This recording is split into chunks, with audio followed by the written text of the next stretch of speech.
Good morning, Representative. Good morning, Lisa. Good morning. Good morning, Commissioner. Okay, call to order the Commissioners' meeting of October You are 21st, I guess. Would you like to join me with the pledge? You are unmuted.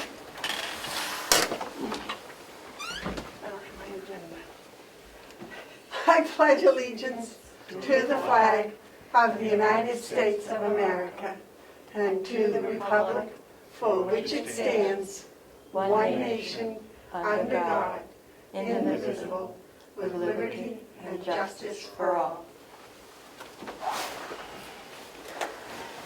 Okay. I can run down and get your... Was it in my Yep, packet? it should be right there next to it. Yep, Okay, there here you it go. is. I thought see, I'm better than I thought. Okay. Are there any additions to the agenda? Let me see what's on here. Do we have any non-public sessions today? Yes, we have 3 non-publics. And 2 are under C and 1 is under A. may I ask who asked for them? Only because I was going to, but if there's already one for the similar thing, then I won't do that. You have one with the nursing home administrator, Okay? one with the HR director, and one with the superintendent of the jail. Okay. I can bring it up with the HR person. I'm assuming that's it. Okay. So, no. Okay. Thank you. Anybody else have anything to add? Okay, I'm Someone burning toast or something? I apologize. I figured you've already eaten your breakfast, so it's not, so I apologize. I'm sorry. Oh my goodness, is it gonna be a happy day today? Thank you. You know, there's a law against that. I think so. Thanks You're on for- it, for babe. just to keep I would like Thank you. to wait a motion on the approval of the minutes from October 14th. Anyone want to make a motion? I'll make a motion. Would you like to second that, David? Yep, after we make the corrections. Well, how about second it and then we'll make the corrections?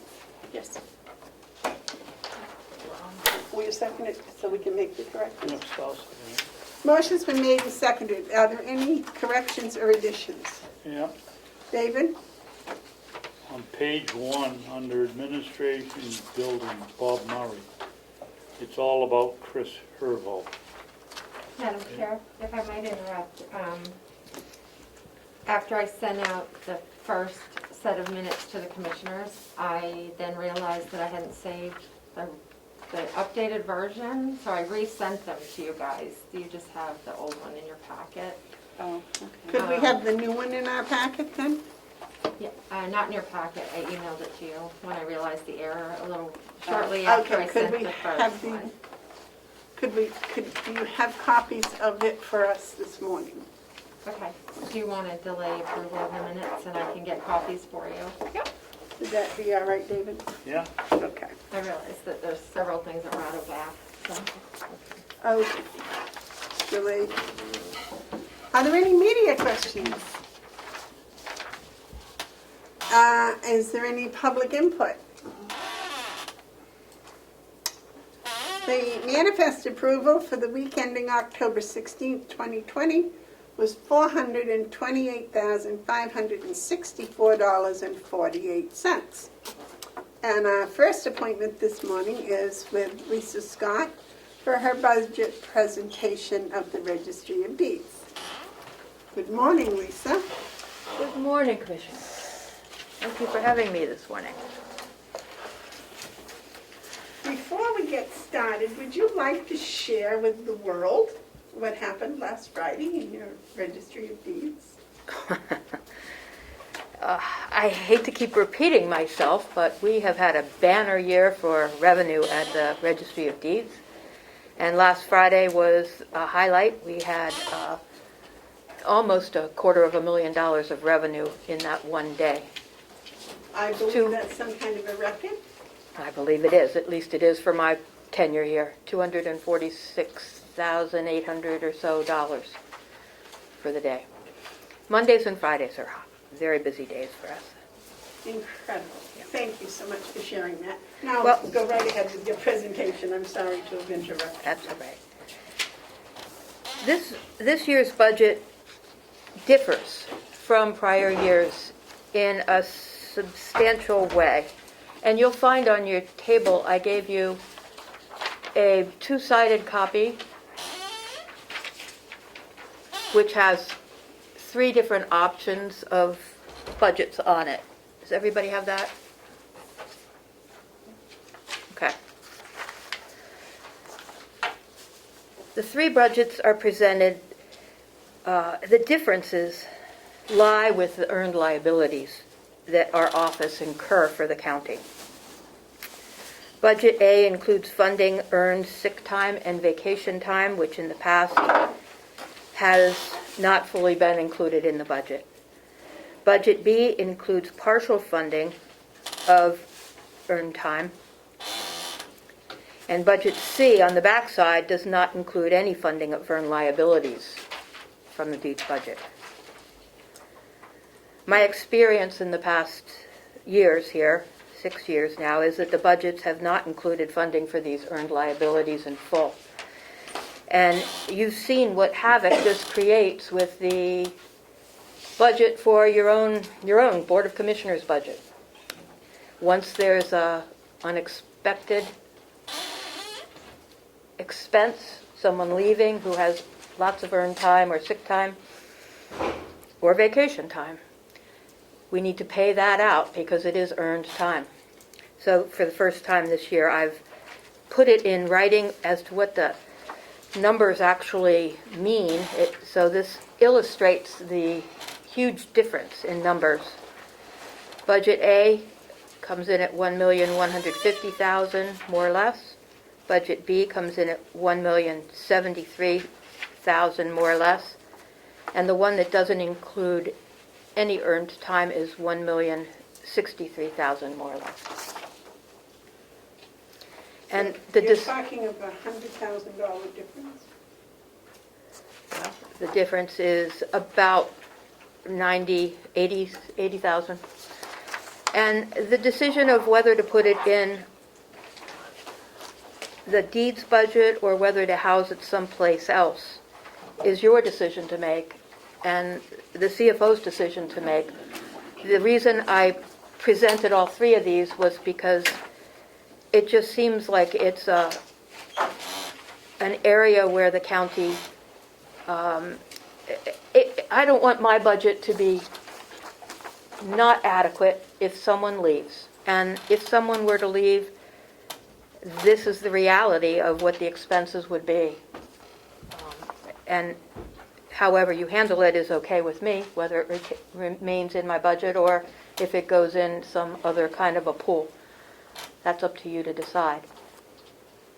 So the closest budget to what has been in the past is budget option C, which doesn't include the liabilities, the unfunded liabilities right now. You can see in orange, it affects all of the salary lines: salaries, Social Security, retirement, and Medicare. That's the first thing that's different this year. Second thing is that the salary line includes an increase in pay for the staff.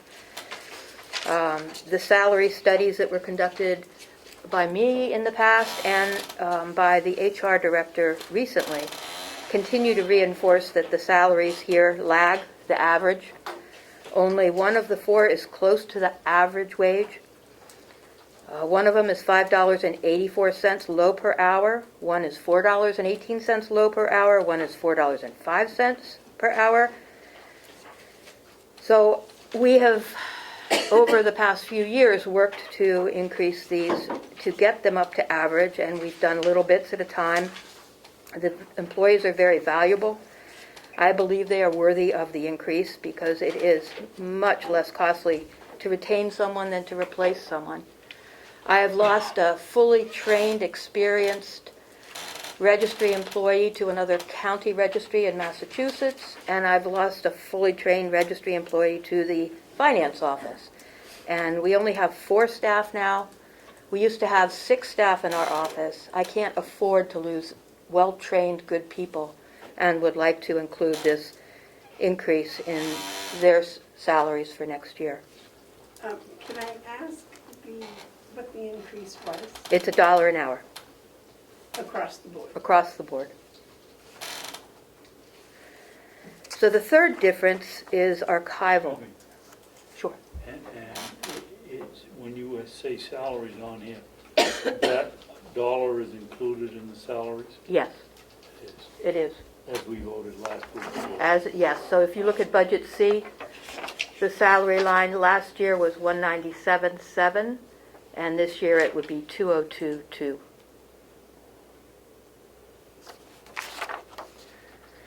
We'll get to that, Okay, we'll get to that. I got it. We'll get to that when we get to the, going down the salary lines. The third difference is archival. The Board of Commissioners Committee to review archival spending recommended full funding for the amount planned for in the long-term capital improvements plan, and that is $600,000. And they also voted to review the pros and cons of general funding versus bonding. So, included in this budget, under line item 029, other fees and services, is $10,000 with the, for the bond attorney if we choose to go for bonding. So if the money is decided to go out of the general fund, then that would diminish to nothing. If it's for bonding, we would have $10,000 there to pay for the bond attorney, who gave me an estimate in the past, and it was somewhere around 6 to 7 to 8, so I put 10 in as a cushion. Yes, sir. Lisa, I understood you just to say it was 010. 029. Other fees and services. Oh, okay, yeah, okay. That answers my question. The fourth difference is the deed books line, which is 035. You'll see it increased from archival papers and covers from 3,000 last year to 12,500 this year. And that's because I order in bulk. Our last order was in 2018, and we need to order in 2021 in order to have them for 2021 and 2022. The last difference is the new equipment line. The amount that was in new equipment this year has not been spent for what it was budgeted for. So I've included it in the budget for 2021. Plus there's one more item in it which was scheduled to be purchased in 21, which is an archival Safeco plan cabinet to hold our Mylars. What was spent in the 097 new equipment line this year was all for COVID. It included the, some of it came from education and conferences, and some came from new equipment, but it was the computers and the monitors, and it was the plexiglass Lexan at the front counter. Is that going to be, go for refundable? We certainly applied for it. I believe it was. I gave all the paperwork to the finance director so she could apply for it. I haven't heard word if we're going to get it all back or not. Well, I don't think we know for sure yet, Okay. because I know we applied for more than our limit, so. So those are the major differences. I really look forward to working with the finance office services and in the full adoption of the new accounting system where we're going to be able to input. That will be very helpful. It will eventually mean that I don't have to do all our own budgeting and not budgeting, entry work on the expenditures that we have been doing. And the other point that I'd like to just mention at this point, although I don't want to go into it too much, is that this year, 2021, this coming budget year, will be the conclusion of our land records management 5-year contract with Fiddler. I have been exploring other options for the past few years. The other registers of deeds and I have been conversing and talking about options. And it may be that the deeds office will need to budget for IT services in the future. I don't know at this point, don't know which way we'll go, whether we'll remain with the current vendor or whether we will venture out and buy equipment and have IT here handle the IT and just maybe buy the software that goes along with the program. I don't know. But that's a conversation that I'd like to be included in for the IT budget. Do you have an estimation of that cost? I don't.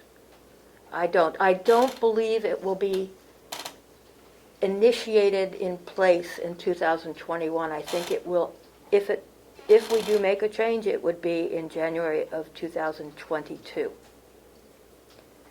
Yet, I've been working, this is a big deal.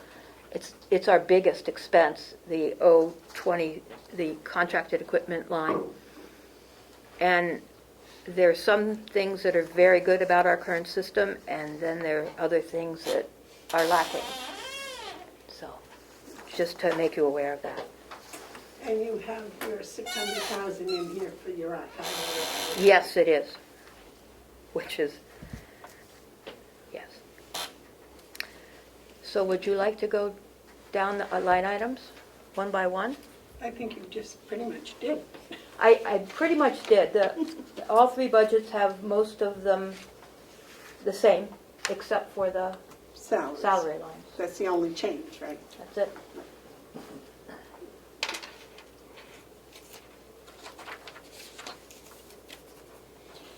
Michelle?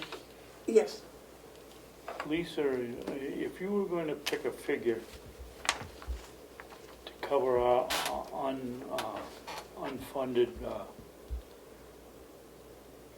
costs for sick time and vacation time, and you were, obviously I would hope it wouldn't be 100%, but if you were going to pick a fraction between 0 and 100%, what would it be? If we were going to have a contingency fund? Would that figure be inside my budget, or would it be inside a pool of the whole county? What I'm getting at, I think it's time, and people have heard me say it before, but we need to do something to be prepared for somebody that 2 or 3 people who have been here 30 years and leave. And we have no protection at all. And what it comes down to is some other department head that's run their department correctly now has to give up something in their budget that they've been counting on because we don't have any coverage on the liability. So I guess where I'm going is you're the first one, and it was because of you and your very nice job here on your budget that I started thinking about it. We should have asked the other couple of department heads that have been in here what their, because it would be a pool, and maybe under the commissioner's office or the finance office as a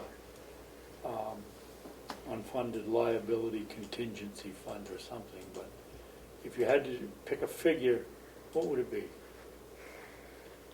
50%? 25%?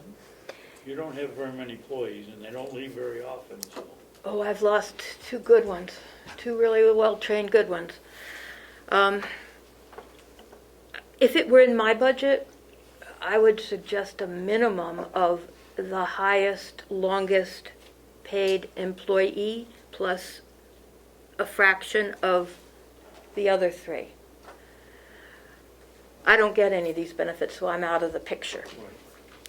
If it were in the county budget as a pool, I would think it could be less because we have 300 or so employees, and what are the chances of a big hit? I would say somewhere around, I would guess somewhere around 25 to 50% if it were in a county pool.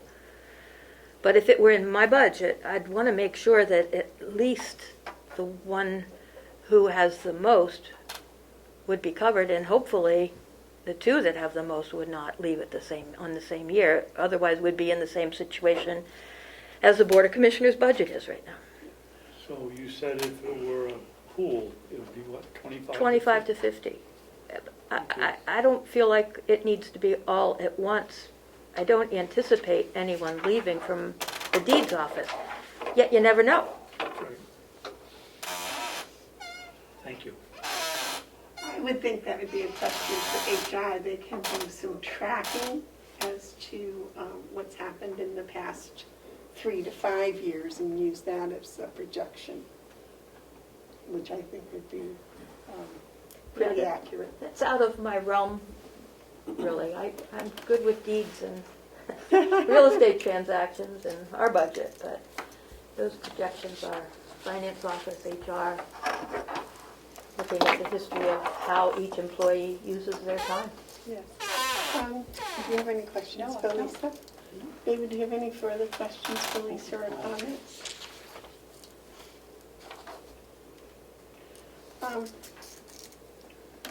I didn't see any roller shelves in here. Did I miss it? No, we're good right now. You're not gonna, I thought you ordered roller shelving every year. As I do with the deed books, I order it when I need it in a larger quantity than I need for that immediate year. Okay. We're good right now because our archival budget was cut because of COVID last year. We didn't use everything that we had bought for the budget for this year. So we have roller shelving for 2021 available right now. We don't have it for 2022, but we do have it for 2021. Okay, I was just wondering if with the increased activity you've been having and the increase in the number of records you're having to make, if you were going to need roller shelving. Remember last year the budget had in it 600,000 for archival, and then it varied. It went to 350, ended up at 100,000. Now, if we had the 350 or the 600, we would have used everything that we bought. Or the restored things. We're okay at the moment. Okay. I guess that's it. Very nicely done. Thank you very much. Thank you. Madam Chair, Yes. if I might, would you like to review the revenue while she's here? Yes, we can do that. Do you have that? We do. Okay. It's the bottom page.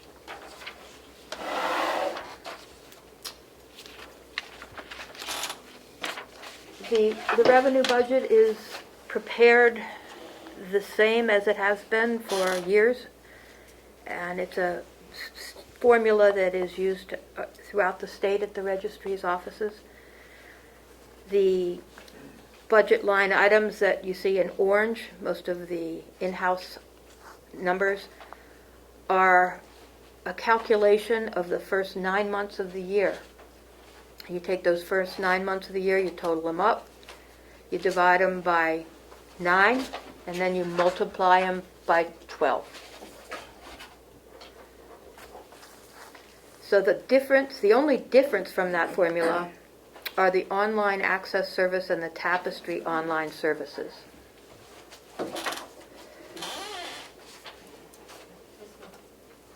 Those are guesstimates that I put in. The tapestry's been jumping up and down. Is there a reason for that? It's really increased this year because of COVID, I'm sure. It's a service where you can go on and you can access the records and get an immediate copy without having to have an online access service fee. And so, But isn't that an annual subscription? not Tapestry, Oh, okay, I'm sorry. no. But because people don't want to come into the office and they want immediacy of their copy, they go to that service. It's expensive. We don't necessarily encourage people to go there. We actually offer to send them an email and bill them in the office. But people find it on the web, people mostly from far, far away who just want to put their credit card information in and print a copy.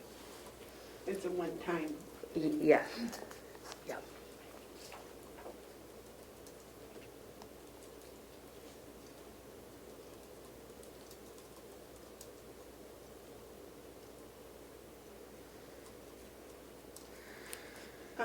You have bank interest? We do have bank interest. It's not very high. You know what bank interest is these days. It's 0.01 if we're lucky. Why do we have it? Well, we do have interest. I give a check at the end of the month to the county and to the state. And so all month long, the money sits in the Registry of Deeds account. Okay, so you don't make a weekly or daily deposit? We do make a daily To your own deposit. account, but you don't make it to the The county is, general ledger? that's right. That's by statute. What does the statute say? It says that the money goes into the deeds account, and then the Register of Deeds gives it to the treasurer. Really, it goes, Yes, that detail? it is. Thank you, I never knew that. I would have thought at the very least it would have been an option. We could, if we lived next door to a bank, the complex was next door to a bank, you know, what would prevent us from going next door to make the deposit every day rather than Well, I to could. us for basically anywhere from 4 weeks to 1 day, and then we turn around and give it to the county and itself for their general Well, fund. I'm surprised it's that detailed, Lisa. But I believe you. 478. But she does make periodic deposits at the bank into the deeds account. But she Oh, doesn't every day. Every day. Every But she day, doesn't give it to the county or to the state until the end of the month. until we've reconciled Well, I'm all our, recommending we give it to the state at the end of the year. well, that would And make the interest go up. And to us at the end of the day. I think that's probably why they have a statute. I think so. We are an agent for the Department of Revenue Administration. And we You know, get 4% for that. don't we? 96% of the transfer tax goes to the state, and I'm responsible for that, not the county. And that's a part of the RSA. Oh, yeah, okay, so Yeah. that's why it's in your account. That's right. Huh. Thank you. So the difference, it's significant that the end of September, our gross was $8,752,811, which is 8% above last year's at this point in time. But the county gross was $800,583, Which was way up. which was way up. It was up 15%. All right. Nicely done, very nicely done. Do you have anything else you'd like to share with the commissioners today? I think I'm good. I'd like to follow up on the bank account interest. Oh, yes, David. Yes, the percentage you get at the bank isn't very high, but why have we gone from $88 to 500? Oh, I see, okay, that's the total for the whole year. I was looking at it. I thought it was 1 month, but no, it's the whole. Oh, yeah. It's 9 months, Yeah. okay. That answers that. Okay, Thank you. thank you Okay. very much, Lisa. Sure, Madam thank Chair, you. Yes, sir. may I ask the registrar a question? With your Would you permission? like to take a question from the representative? Of course. You mentioned a percentage that's sent to the state. Yes. And what was that percentage again? 96% of the transfer tax. How much of a percentage would you want to keep in the county so you can properly care for the books? What would be the percentage that would work if the law was changed? that is opening up a can of worms, which I would love to address. First of all, we have a surcharge on the books. It's called the LCHIP, or the Land and Community Heritage Program, which is to preserve land and community heritage, which the Registry of Deeds office is the office where the land records are preserved, yet the land records are not eligible for these funds, which we collect. So, first of all, I would love it if you put in a bill or had some conversations with the Land and Community Heritage Fund committee that takes care of that fund to allow it to include restoration of the land records, which the heritage is based on. Second, if a greater percentage of the transfer tax were kept within the county, would it be to the general fund, or would it be towards archival in use? And that is up to the commissioners and the delegation. Whereas these other funds are specific towards a purpose. Other counties have spent money on archival all along for years and years. We just need to catch up. Once we've restored our records, we won't need to have this huge expenditure every year. And yet, to be able to restore them, we're looking at lots of money right now. And, we're into year 5, and we still haven't funded the first year amount that was put in the long-term capital plan. So if it's just more money kept from the transfer tax, I'm not sure it would go where we intend it to go, unless it's tagged. Thank you, Madam Chair, for letting me ask the question. Okay, thank you very much. Thank you for keeping your answers so brief. That is a long discussion that I'm sure members of the delegation will have upon occasion. If I had known the question was coming, I could have made it less brief. That's quite okay.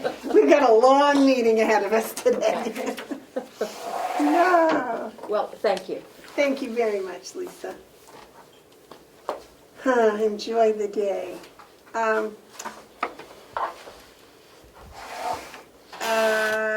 The next appointment is at 10 o'clock. Can we skip on down and do the CFO update if no one has any objection?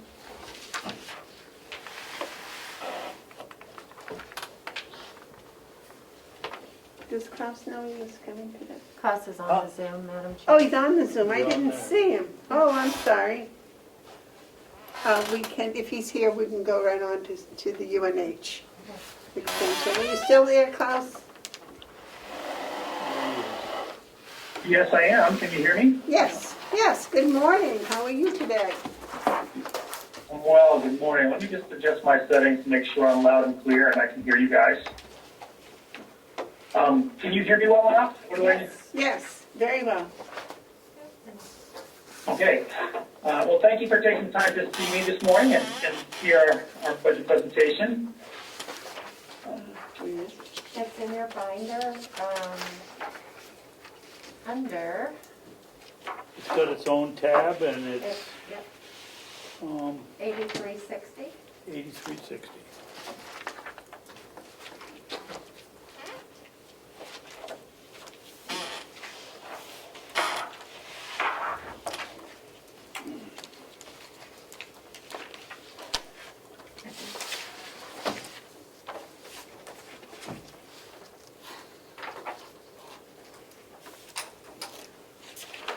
I think we're all set.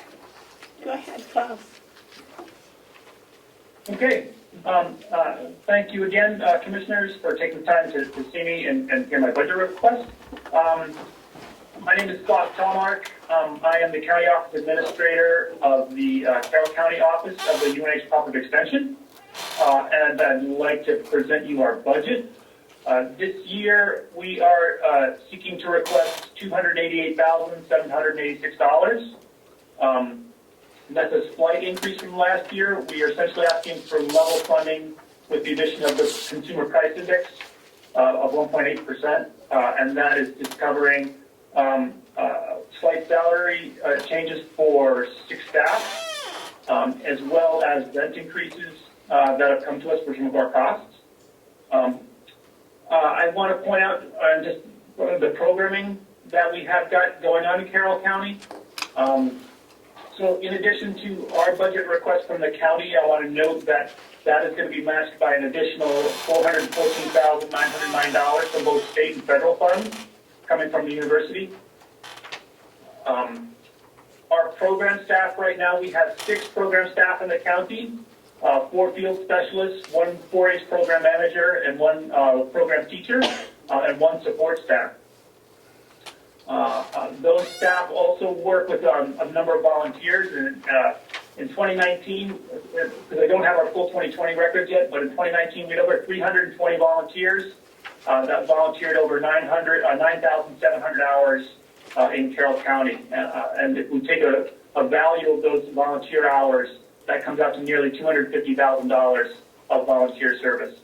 Carroll Cooperative Extension volunteers do anything from volunteering to water quality in our lakes to supporting local agriculture. Our veggie volunteers help glean excess produce and vegetables and brought them to food banks and food pantries to serve our residents. Many of our volunteers work with youth in the 4-H program and after-school programs. We also have a number of master gardeners who do programs, veggie volunteers, and citizen scientists who are doing programs in the county that really support a lot of our other organizations and businesses. In addition to our volunteer work and the 6 county staff, UNH Cooperative Extension provided 48 additional state staff from other counties and our state offices down in Durham to also provide additional programming to residents, to businesses and organizations in the county. Some of those programs included community economic development. Some of our specialists worked in the town of Moultonboro this year on a First Impressions program and worked with residents to develop first impressions to help improve impressions coming to Main Street and welcoming in the community. So what can the community do to be more welcoming as well? A lot of our staff worked really hard this year in March in response to the COVID-19 crisis.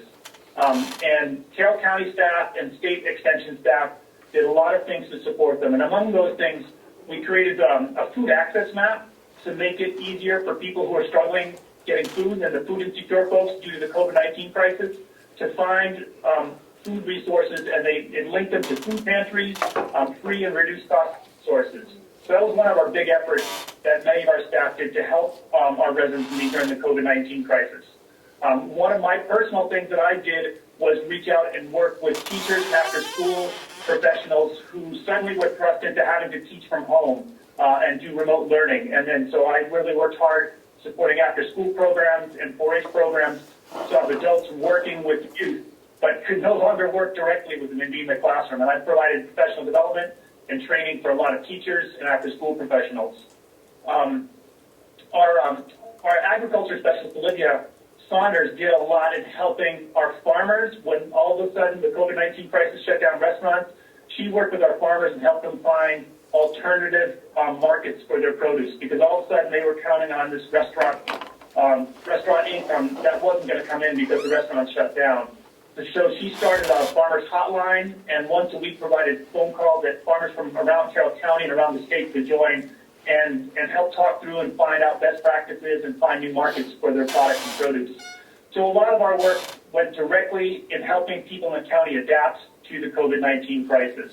And so I think we've provided a lot of resources to our residents and to a lot of businesses in the county.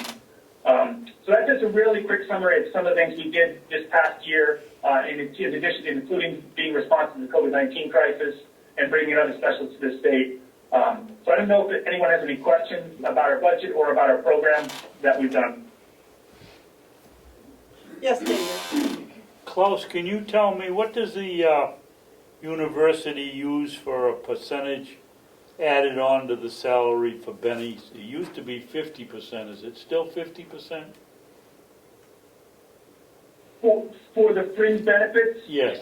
On top of their normal salary? Yeah, I don't have that exact percentage offhand, and that's something I can certainly find out. Dale Comeau, our finance manager, has that specifically. thank you. Madam Chairman? Yes, sir. Klaus, could you tell us a little bit about the expansion of 4-H clubs? Amanda said Sure. last night that she's opening up another one, and I know they've opened up several in the last 6 months, even though they can't meet in person. Yeah, so just, 4-H youth programming is a big part of our programming here for Extension. Our 4-H program manager has been working really hard. Early on, one of the things that happened, of course, is clubs couldn't meet in person. And so that became a real challenge after March due to the COVID-19 crisis. So people did take a break. Despite that, our initial membership numbers remained level from last year, so we didn't lose a lot of members. One of the things that Amanda and I did was helping our leaders find resources to work remotely and help families do things remotely.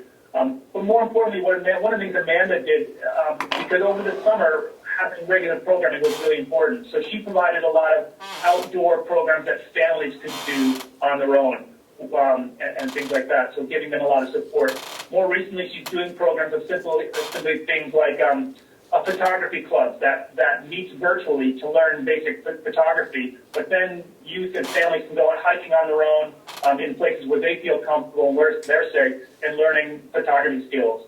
But the nice part about that, she's using photography to get people outdoors hiking and promote healthy living and things like that. She's recently been working with some new leaders, and then even though this is a tough time, she has new volunteers, and in the past, I think, month, is screening 6 new volunteers to work and open up some 4-H clubs. So there's still people interested in working with youth, and I think in some regards, perhaps, those demands are increasing in some cases because education of youth and in some families, more people going to homeschooling and things like that make it a challenging situation. So Amanda's there to provide resources and help support people who want to continue to work with youth. I think you should point out that that's a different Amanda than myself. Yeah, that's a different Amanda. Amanda Royce is our 4-H program manager. Thank you. You have any questions? I do not. David, anything else? No? Klaus, your rent went up again this year? No. It did. It was a smaller increase than before. It was only, of course, a few $100s this year, but it did go up one more time. When I approached our landlord to confirm if it was going to remain the same, he did tack on a small increase to it this year, but it wasn't as much as it was last year. Okay, thank you. Yes, David. And also point out, Klaus, that it isn't after the fact like last year. Right, yeah. Last year he came to us after I submitted the budget and asked for that increase. This year I was much more proactive. 2 months ago started pestering with emails just to make sure it was going to remain the same. And then he came back with, I think it was as reported on our finance report form, about a $200 increase over the course of the year. So it wasn't very significant. Okay, is there anything else you want the commissioners to know before we look at this? Well, no, I just wanted to remind you of some of the programs and just let you know of our COVID-19 response and that, meeting the residents' needs and that our traditional programming is going to continue and again, work with businesses and residents in the county and continue to do our work. I really appreciate the fact that you listed out the different counties and how many, the different towns in the county and how many individuals were actually served. I think that the 64 in Wakefield is a pretty big increase, isn't it? Yeah, I'm not so sure. And in those numbers we have to sort of average from the past few years. We've had it difficult to get a super accurate increase. In some cases we have programs and program attendances, but a number of our programs we don't collect attendance because it's difficult because they're drop-in type programs. So yeah, slowly but surely we hope to see small increases in our towns and the folks we meet. Are they still doing the crock pot classes? I mean, Yeah, Joy Gagnon, our nutrition specialist, is still doing the crock-pot classes. I think that some of those programs have decreased, but she's replacing them with other programs. She's been recently doing a lot of shopping programs, so folks in need, she's bringing them to the stores and helping them find the products that are nutritionally healthier. So helping them learn to read food labels and do that as well. And so she's often doing that through the schools. I know yesterday she was out actually shopping to buy food. And as an incentive for folks who attend her programs, she's often providing a meal. And now she's providing families with food and a program that she's got going on this week, as a matter of fact. If they take her classes, she provides them with the ingredients for a meal, and then via Zoom, we'll do a remote cooking class. So she'll have her camera set up in her kitchen, and she'll prepare this meal online with folks, and they can learn and see how she prepares that meal and prepare it with her. And again, if they take the class, she'll provide them with the ingredients to cook that meal to help them. incredible. All right, any other questions? Can I ask who that was he was just talking about? Excuse me? May I ask who it was he was just speaking about? It's one of their employees, Joy Gagnon. Thank you. All right. Well, thank you very much for spending time with us this morning, Klaus. I think it's pretty... Absolutely. It's just amazing the increase I have seen since I was on the executive committee a number of years ago into where it is today. It's just a constantly growing concern. Absolutely. Well, thank you. Thanks for your support on those words. I think, times like this are crazy times, and I think we need to be adaptable because the needs of everyone change. And then this spring, things change pretty rapidly for folks. So we worked hard with our colleagues from around the state to meet those needs and seeing things like when all of a sudden if there's an increase in food insecurity, what are the things that we can do to meet those? Or when families are struggling because all of a sudden kids are at home and parents need to work, how can we support families and in education, and how can 4-H support that? And we continue to do programming like that. And as you know, some of our staff and work with some of them, they just really continue to get out there and support individual residents as well as businesses and organizations. Well, thank you, and please pass on our thanks to all of your staff for all they have done this year, especially. Thank you. Thank you. I'll do that. All right. Next.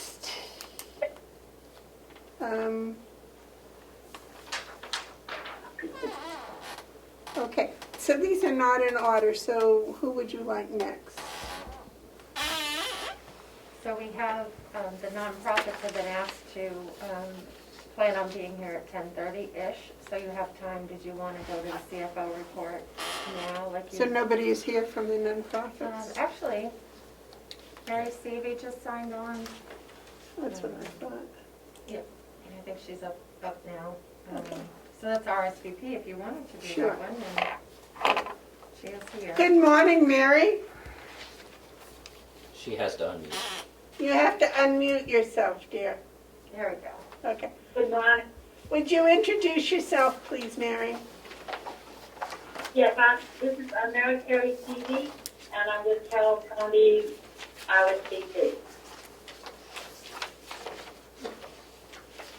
And what has RSVP been doing this year? I said, what has RSVP been doing this year? We've stayed very active with Meals on Wheels deliveries and very, very strong with medical transport. And we've been able to Dr. Marianne Johnson, she's been able to pick up new drivers for us. So we've just took a call if anyone needs to go to Boston for hospital. So we've been very busy. We've stayed in the office. We're working very safely. And we're making our calls out to over 400 volunteers to make sure that it's been doing well and doing the checks out on them. So it has been, and writing tons of grants because we can't do any fundraising. So it's been interesting, challenging, but still fun. So we got to look at some fun in it too. So it's all been good. For our viewing audience, would you give a little background as to what RSVP does do, what these transports involve, etc.? RSVP, we have 42 what we call stations throughout Carroll County. We're in the libraries, we're in the schools, we're in 68 hours of hunger. We have the look for meals from 6 meal sites throughout Carroll County. There are drivers. We do the medical transport, both local and long distance. We're in the food pantries. We're in the congregate meal sites. We do dinner bell, Conway. They're all our volunteers up there. We're continuing to work to get meals out to people. And we're getting masks, we're getting safety protection out to as many people as we can that need them. So we've been surprisingly very busy, and we're one of the only offices and one of the only RSVP offices that have been able to work on site, not remotely. So it's been, as I said, very interesting and challenging. We do not, we've encouraged people, all our volunteers to stay safe and secure. So, with the exception of our Meals on Wheels and our food pantries and our congregate meal sites, mainly the Conway Congregational Church and as I say, our delivering the Meals on Wheels has certainly picked up. The deliveries have certainly picked up with that. And surprisingly, we had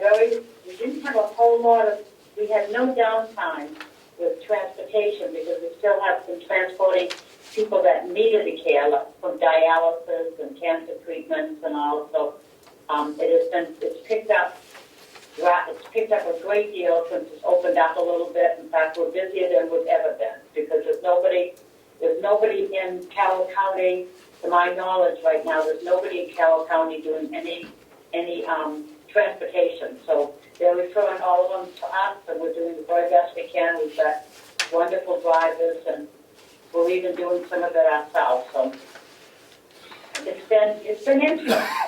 Mary, how many volunteers do you have at RSVP? We now have on our books 412 volunteers, and many of them do multi-volunteer. There are different. They do multitasking with it, so that they're covering. Last year, I believe I could get it out, but I think last year we did about $60,000. I mean, 60,000 hours of volunteering in Carroll County. Incredible. So it was high, and I do have all those. I can get those out if anybody needs anything. I can give you. I can just run and get all the stats of what we actually did, the number of meals we delivered. Would you like me to get that? No, that's fine. That's fine. I don't. But I'm just always so impressed with it. Does anyone else have any questions before she starts with her budget, David? No. Do you, Mary? Okay, so Mary, let's look at your budget. Any changes from last year? We've tried to give, because the volunteers having a hard time, with getting volunteers. We've raised our mileage. We're still not up to the going rate for mileage, but we would like to be up to that. So our mileage has certainly increased.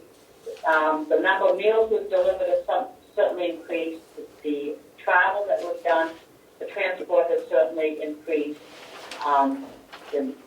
And so those parts have really, really changed a lot. We've stayed, rent has gone up because we pay all our own, even though the North Conway Community Center is our physical agent, we do not get any money from them at all. So ours is strictly, all of our money is raised through grants and through fundraisers. And of course, this year we've been really hit hard because we usually, I usually depend around $50,000 that we raise through all the fundraising that we do, and that's totally gone away. It's totally gone away. So, I've been actively looking, for writing grants to get what we need because we haven't, even though with the COVID, our cost of operations have not gone down at all. In fact, it's gone up. So it's and as I say, with the lack, we couldn't do our auction. We raised money through the Mud Bowl, our Festival of Trees, and all the fundraising that we do, the Dying to Donate. We haven't been able to do any of that, and I don't see that happening in the foreseeable future, not even for next year. I can't even anticipate that happening. Maybe towards the end of next year we'll be able to do something, but certainly can't depend on any of that in the near future. So that's been a big hit for us. It's been an extremely big hit for us to not have those funds coming in. So. You want to say anything?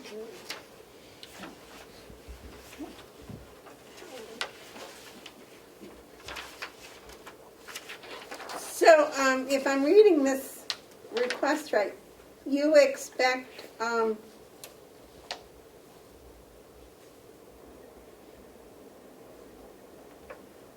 that's 2020, is there 2021 request? I think I put It's on the front page. have that right in front of me. I was glad that I didn't expect $75,000. to actually get type about 10:30, so I hadn't pulled my grant application out. But I do have I see. have it. No, I have it, it's on the front page, I should start with the front page, right? Okay. So that is the same as last year. Pardon? No, No, she asked for 70 It last year. $5,000. Yeah, no, I've asked for 5,000 more in my grant. Okay. Hopefully I'll get it, to help us with some of our, help us out a little bit with what we need for operating. And as I say, we have.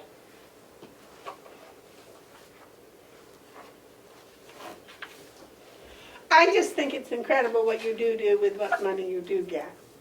It's, you said that you were going to. We work Go ahead. very hard. We put in a lot of hours and we put in a lot of work and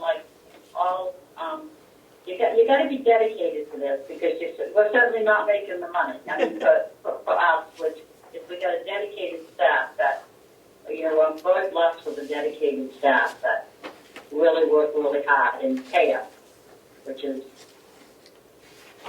Right. David, you have a question? Yeah, good morning, Mary. Good morning.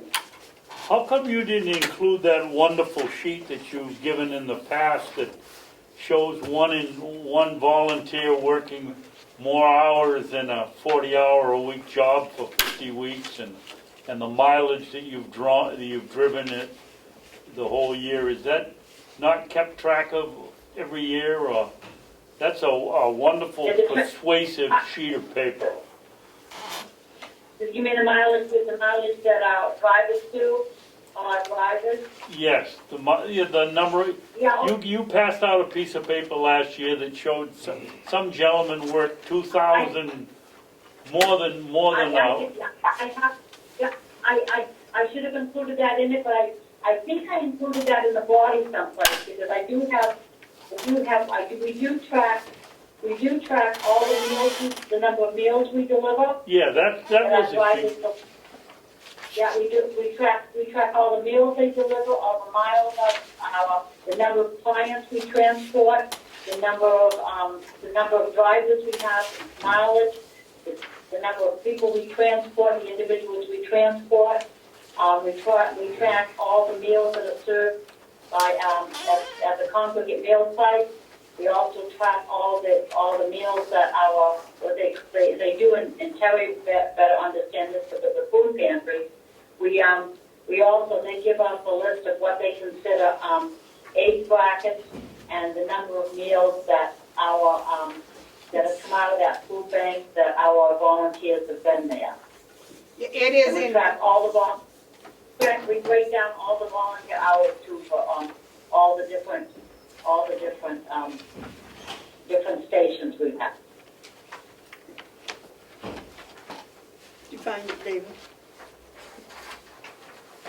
This isn't the same sheet we got No, a year no, ago.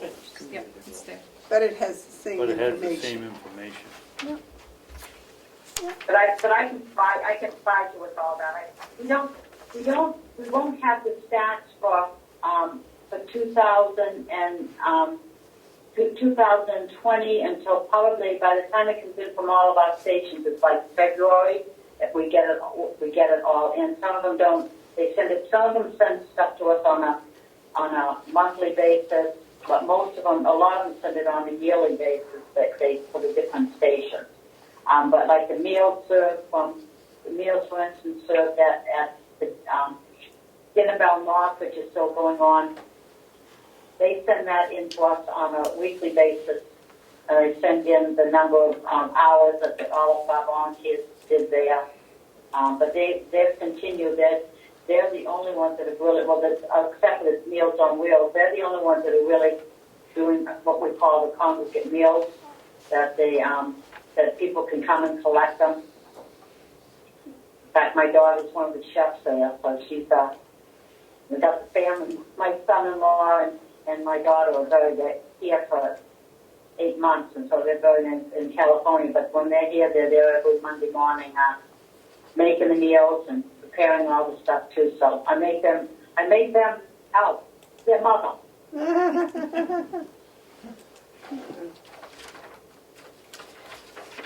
All right, any other questions? No, I just want to thank Mary for everything that she does. I know how hard she works. Thank you so much. I appreciate that. You have anything else for her, David? No, thank you very much, Mary. And would you please Thank you. relay our thanks to all of your volunteers, too? This is, Thank you all for the hard work that all of you do too, to support us and everyone else in Carroll County. We appreciate that. thank you very much for joining us today. Okay, thank you. Thank you. Madam Chair? Yes. While you were speaking with Mary, Mr. Yeton from Whitehorse has arrived for his budget. Okay. Mr. Yeton, would you like to come up and join us? How are you this morning? Good, how are you? I am well. Okay, you've had a remarkable year, too. We've had quite a year. You can pass those out if you want. Just a little update on what's going on this year. I just thought if you wouldn't mind, I'd like to just take you through. You know, a lot of times you guys sign off stuff and help fund things, but you don't always know what the actual results are, so I thought you might like to hear some. Oh, that would be nice. So, the New Hampshire Drug Initiative just published their report, so I pulled some information from that. In 2015 is when we began engagement. Carroll County had 22 overdose deaths. Out of the 439 in the state are accounted for 5% of all the overdose deaths in the state. In 2019, deaths in Carroll County have dropped by 50%. So we're down to 11. So it's a pretty significant change from where we were here. So the state in that given time saw a 6% decrease from 439 to 415, while we went from a 5% contribution to a 2.6. So we dropped significantly on our contribution to the problem in the state here in Carroll County. If you ran a comparative over the 5 years that we've been here, from where we started to where we are, it's a decrease of 36 deaths that would have been projected for that period that we've been here. New Futures just also released a report. They're claiming, and they're saying that their study shows 113,000 New Hampshire residents with addiction problems. Out of that 113,000, only 7,000 sought and got treatment. And this is in the 2019 report. which gave a 6% treatment rate.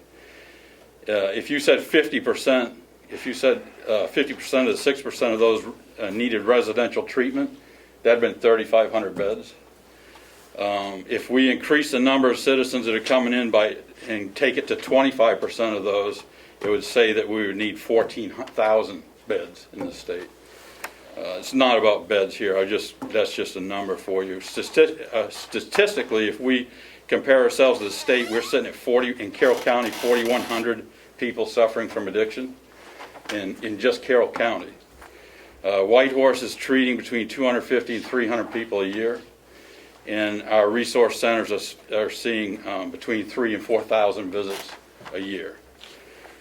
We currently have 2 licensed mental health counselors. We have 2 master licensed alcohol and drug counselors. We have 1 licensed alcohol and drug counselor.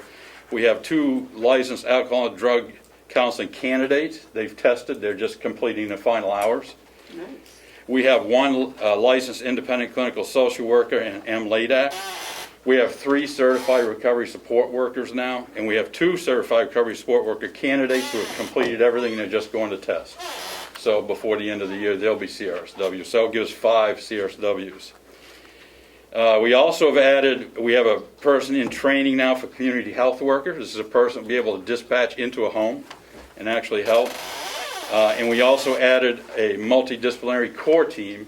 This is an integrated team that works with other healthcare initiatives like private practice, hospitals, things like that.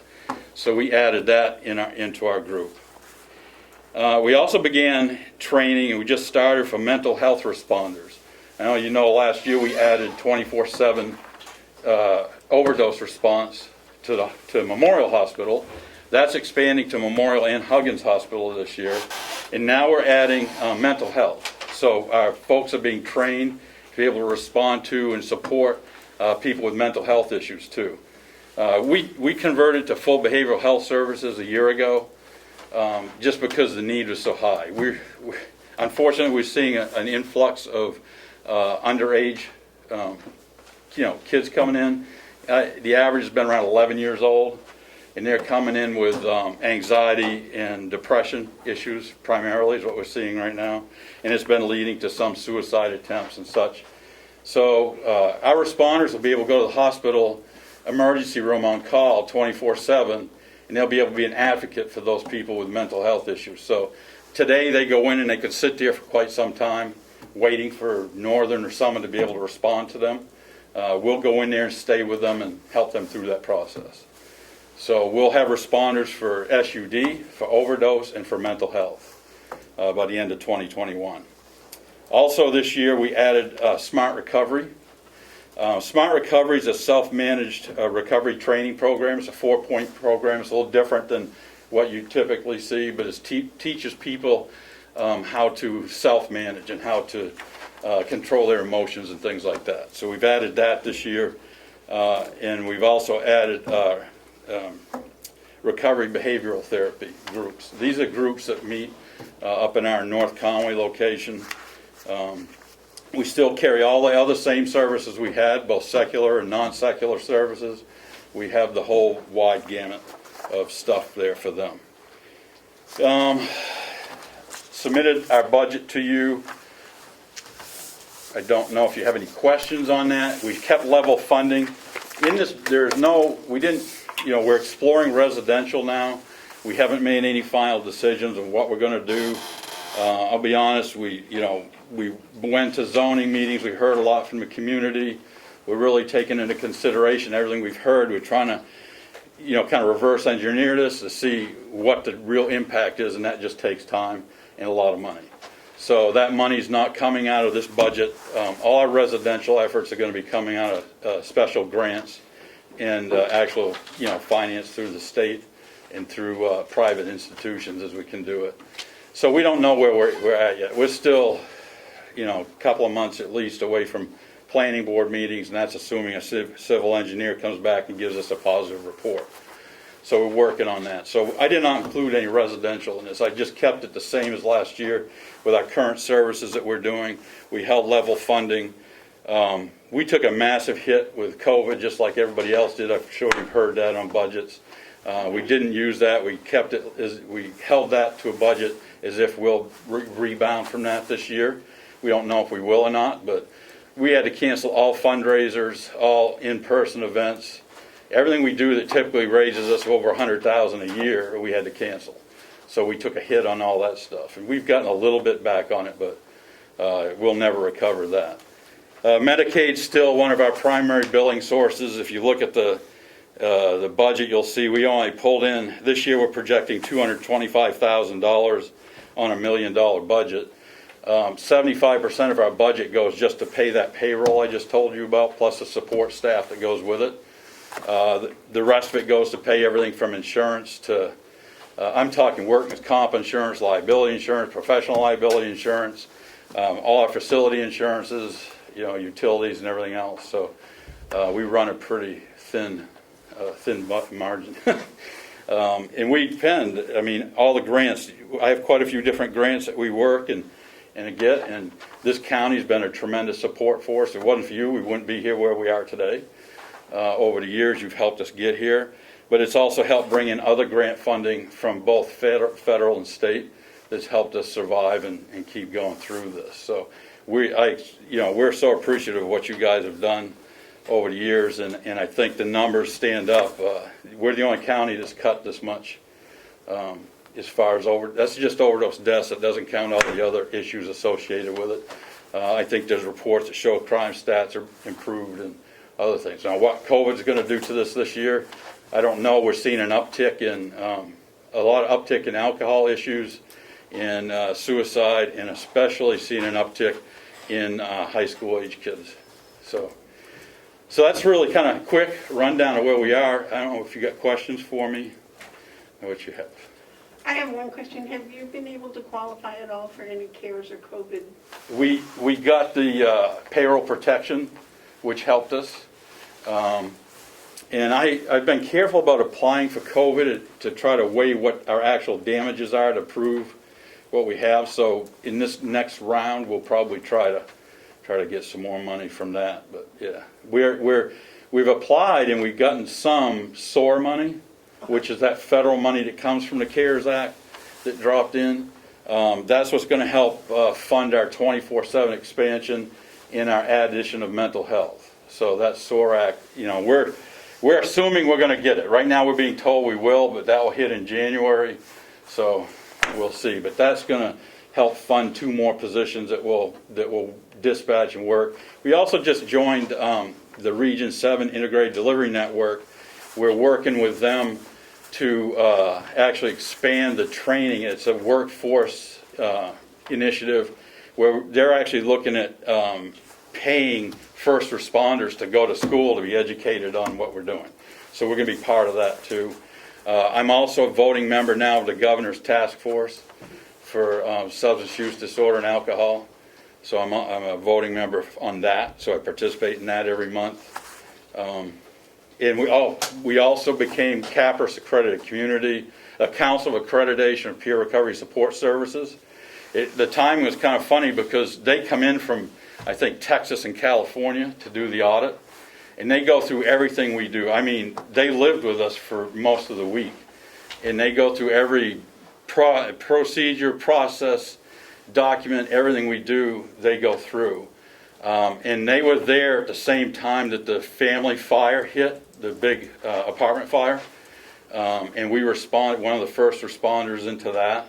Our store jumped in and helped with all kinds of stuff. They were there for that, and then a couple days later, COVID. So we got hit bang, bang, bang like that, and they were here, but we passed the audit. So we are now CAPRS accredited. And we'll continue, if we go into residential, we'll go for CARF accreditation, which is the highest level of accreditation for residential and for licensing. We'll go for that too. Everything we want to do is going to be at the best and the highest level you can get. Wow. We've been busy. But, I said this 5 years ago, and I repeat it now. I didn't leave a very good paying job in Atlanta I came back to my home state where I grew up because there were problems. And I had children, grandchildren here, and I couldn't take what I was seeing. So my goal when I came here was to make a difference and to try to change things. And I'm not going to stop or rest until I feel that we've gotten to where we need to be, and that this overdose rate is 100% improved. So we've seen a steady decline. Every year that we've been here, it's improved. So this year was the best. Now we're praying that we can hold this through this COVID period and beyond, but we're going to add mental health, we're going to add SUD, we're going to add anything we need to make a difference in this county, in this state, and where we're at.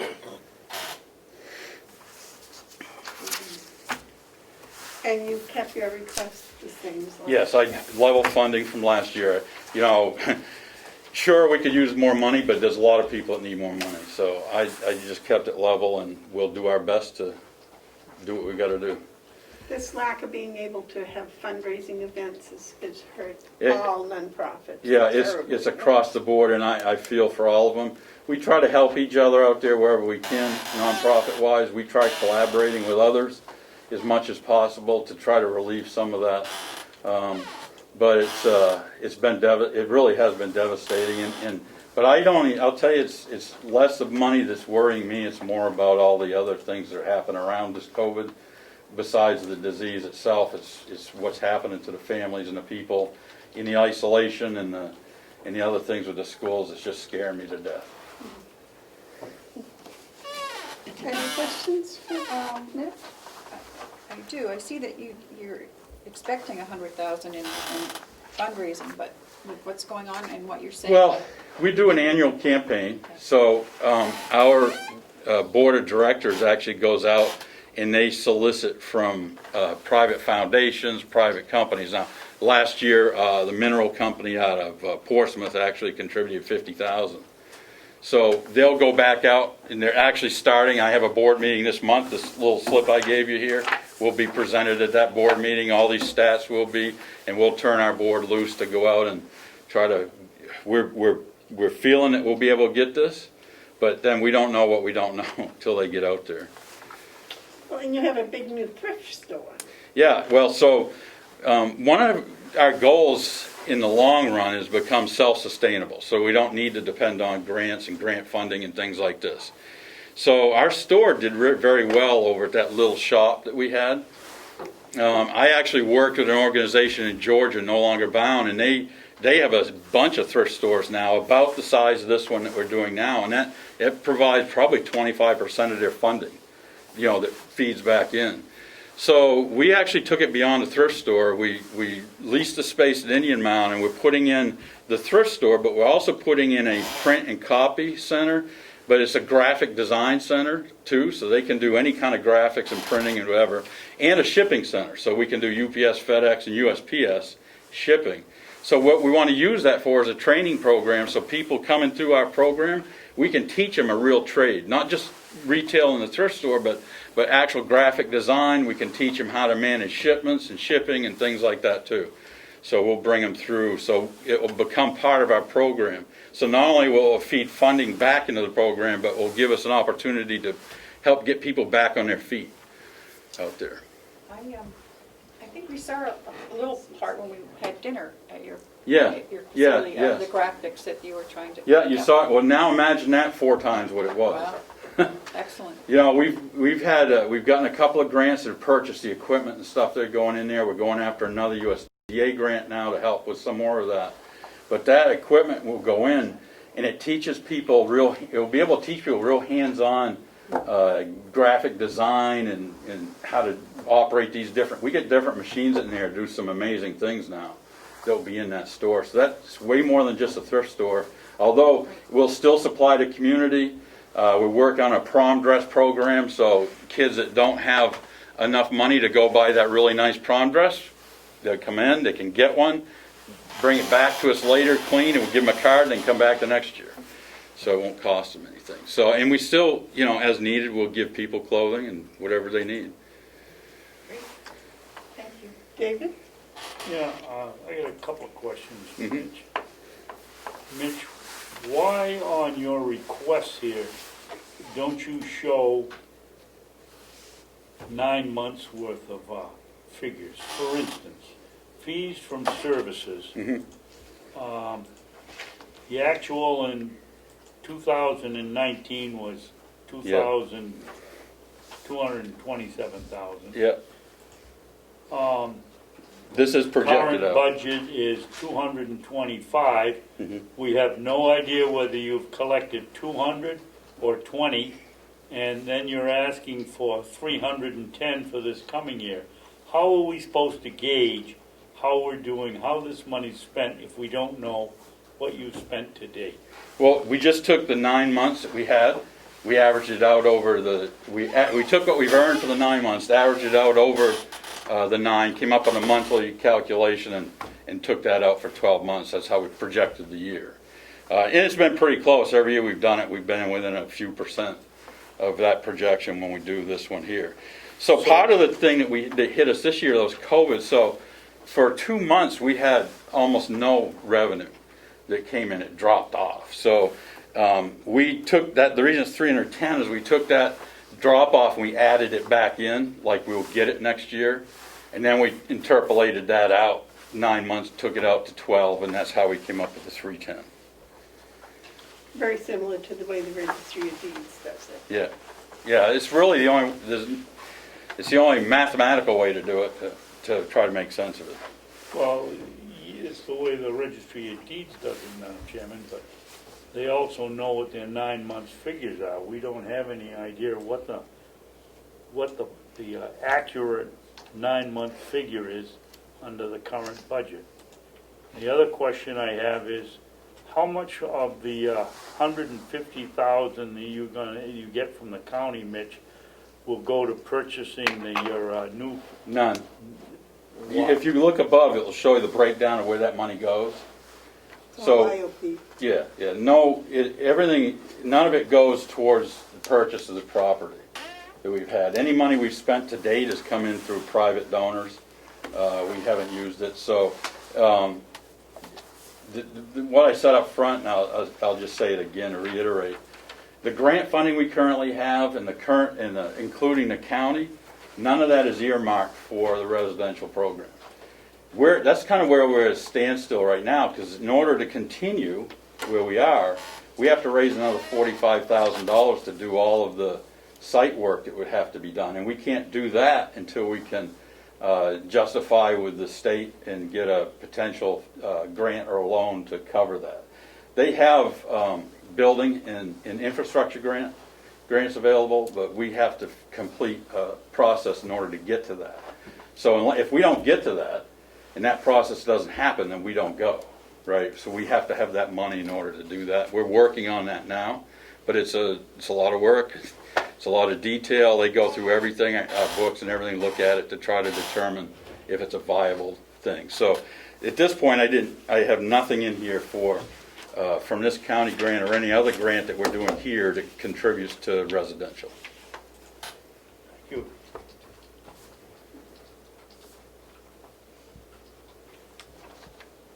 Any other questions?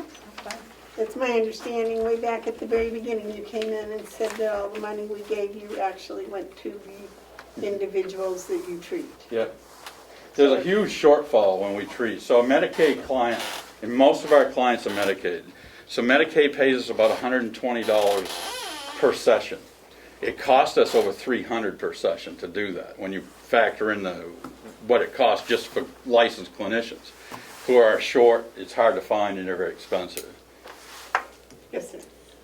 Mitch, could you define what a session is, please? It could be 15 minutes, it could be an hour. So we did, if you look in here, I think we had 2,600 units. It's called a unit of service, and this asks for our unit cost too. So unit cost, you take total number of units divided by your cost, and that gives you cost for service. So a unit of service is, in most units of service for us are about an hour, but in session. But a unit, you just divide it out in total, so the 2,600 hours divided out. That doesn't count. Part of what we do in the resource centers doesn't even count, so that's a free service. We don't charge anything. Those 3,000 visits and all the time we sit with people, that's not charged. That's free service that we do. So that all figures in. I mean, the staff and the hours they have all contribute into that per unit cost.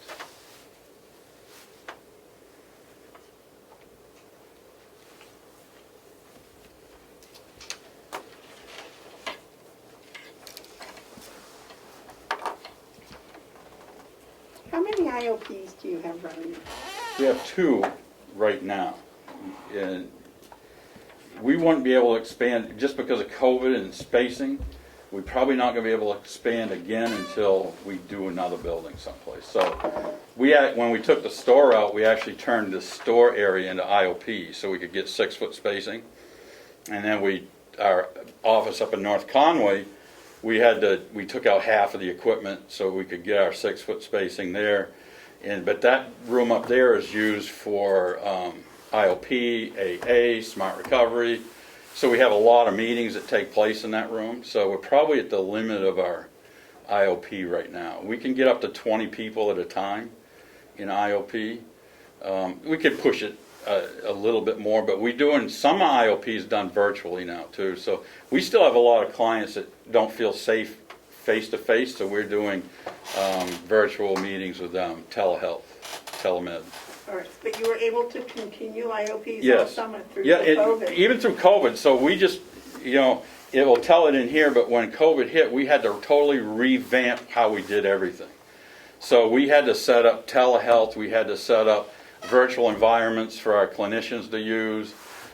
So we went virtual with everybody. We were the only organization that did not close doing it. The entire recovery organization network basically closed down for some amount of time. We stayed open. Even we ran skeleton crews in our resource centers and kept them there, so if someone walked in by chance, we could take them. But we also managed all the virtual meetings and all of that. And we were running, you got 7 clinicians going virtual meetings almost constantly. So we were running those. So IOP, if you go to IOP room, we have a screen like this set up. And we have the cameras and some people still virtual in. So we might have more than 10 actually in that meetings, in those. Yes, David. Mitch, on page 3, individuals served. Yep. Outside of Carroll County is 24. Yeah, we had. If I look at this, every single person, there's only 2 towns, Conway and Ossipee? Ossapee's the biggest. In this county that have higher numbers served than outside of the county.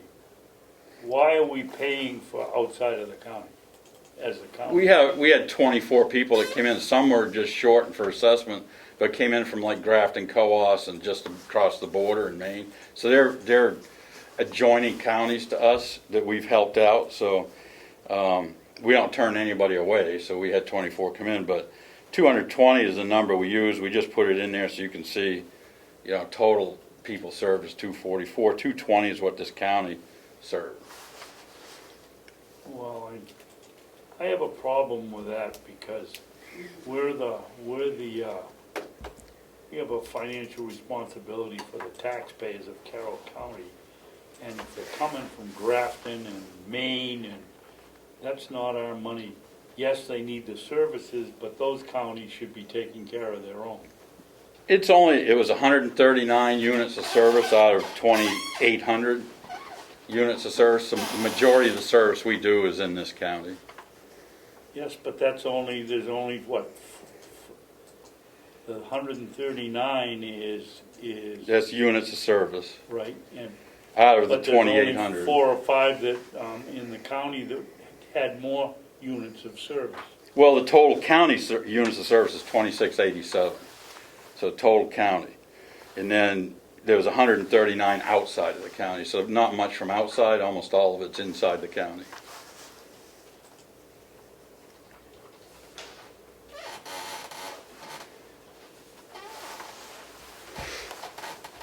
That's all my questions are. All right. Anything else? No. Anything else you'd like to share with us? No. Well, thank you very much, Mitch, for coming in today, and thank you for all that you and your staff has done, and especially keeping going all summer, because I would expect that the need for your services was Yeah. increased with the COVID and the isolation and everything, so. It's a challenge. Some of our clinicians are moms, so taking care of those kids has been a challenge too, so. Please express to your employees our thankfulness I will. for them and all they do, and for you and yours. Okay, is that it? That's it. All right. All right. Thank you very much. Sorry, I interrupt. Madam Chair, the next to arrive was Starting Point. Okay. Is that Mr. Good morning, Jones? everyone. Thank you for having us. Oh, I am here with also Rachel Stoddard, who runs our outreach and community programs. And so I wanted to talk a little bit about why we're here. We didn't request any money last year. This year, unfortunately, we really need it. We have been open 24/7, like always through the COVID. The number of legal situations, as well as the number of situations with both domestic and or sexual violence, has increased during this, as explained by Whitehorse. Same exact scenario. People home alone. They don't know their schedules. They can't get out of the house. They can't get away. So we, just to give you a little idea of what we provided last year. So last year, this is through June 30th of 2020, starting in July of 2019. We worked with 537 individuals, and we provided 5,786 services to those individuals. And the bed nights, in terms of our shelter and transitional housing, has gone up. The year before was 3,637, and this year, last year, the 2019 to 2020, was 5,796. So our bed nights are going up by about 1,400, 1,500. And that's because more and more people are becoming homeless, and more people have to leave lethal situations.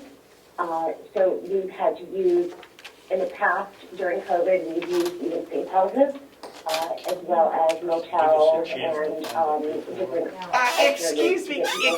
Excuse me, I'm sorry to interrupt, but could you wait just a minute for us to catch up with you? Just a minute. Sure. David, the paperwork is Starting Point. It's the last one in the binder. Handwritten. That's it. It's what? Handwritten? Yep.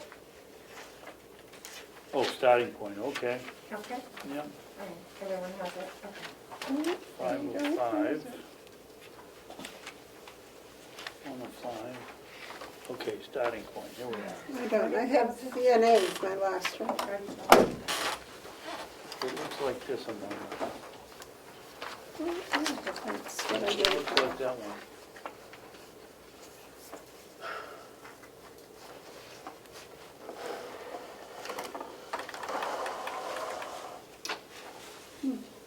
You can certainly use mine for now, if you like. Well, was it in our folder? Yep. Yep.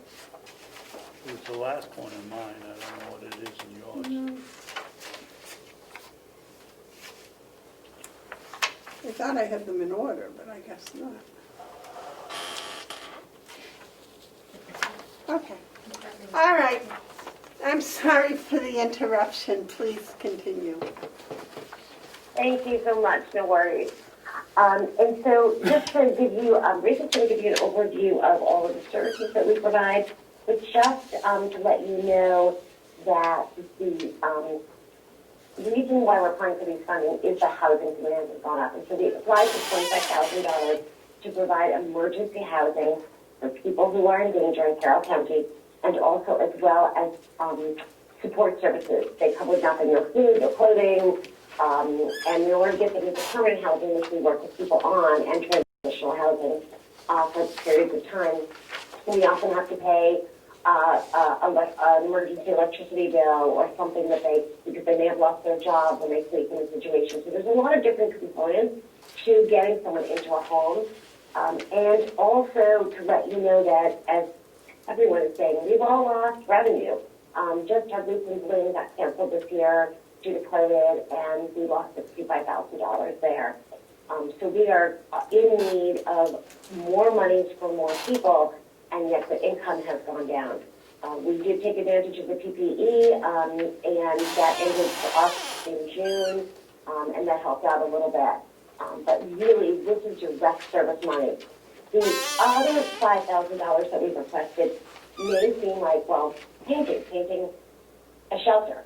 But our shelter is in desperate need of painting and also has lead paint on it and needs to be treated because it's chipping.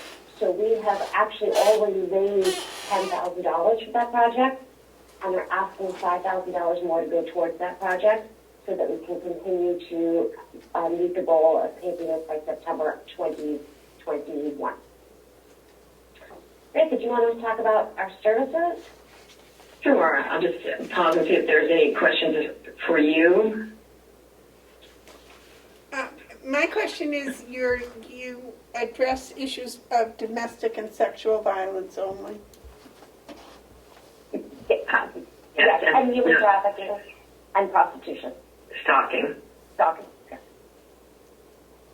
So we provide services for all victims of domestic and sexual violence, stalking, and human trafficking for all of Carroll County.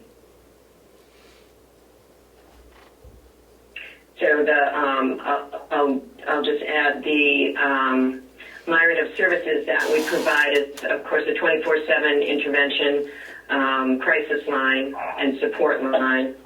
We have an emergency shelter that has the capacity for 13. That's 5 adults and up to 8 children, and that's almost always full. If our shelter is full, then we provide hoteling for victims in imminent danger. We have a housing program that is part of what we're asking for right now for support there. And as Deb has indicated, there has been an increase in our in needs from COVID, but we see this as an ongoing past concern because of the lack of housing available, housing units available, and because we see it, trending forward.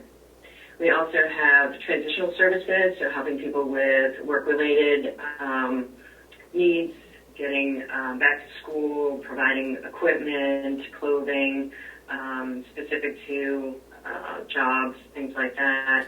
We have court advocacy and hospital advocacy, so an advocate is dispatched when our court calls us or when either hospital or any of our health centers call us with a victim that's presenting, and we attend to that both in the court and with our practitioners.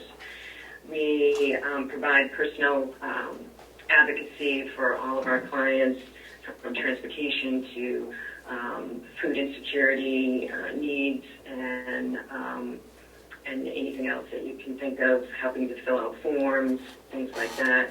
We have a youth advocate, so youth services, and we provide prevention in all of our schools and outreach and education to all of our partnerships, partner agencies, and to private businesses. We have dozens of partnerships with our with other agencies and for-profit businesses. Some of those include, we work with all of our law enforcement. We have one of our programs is a lethal assessment program. So when a police officer is on a call for domestic violence, which is one of the most dangerous calls for a police officer to attend to, they screen in their victim and immediately call starting point. And we start to provide support both for the officer and for the client from that point. As I said, we work with our all of our hospitals and our walk-in clinics. If they have a victim that presents, we immediately dispatch an advocate. We've been able to still do that during COVID. We have had to do some of our court advocacy and hospital advocacy over the phone. And we haven't skipped a beat doing that. Crisis workers have been dealing with the pandemic of domestic and sexual violence for quite a long time. So we were very adapted, following through with that. We also work with all of our schools, so we provide curriculum and prevention specialists in our schools. We work with DCYF to help the net create a net there for non-offending parents and for the children. We work with our sobriety centers and all of the human services bureaus, and quite a few others. The Humane Society, so if a victim is unable to leave because they have a pet, we can take that pet either into the shelter or through a foster care system. I think that covers most of them.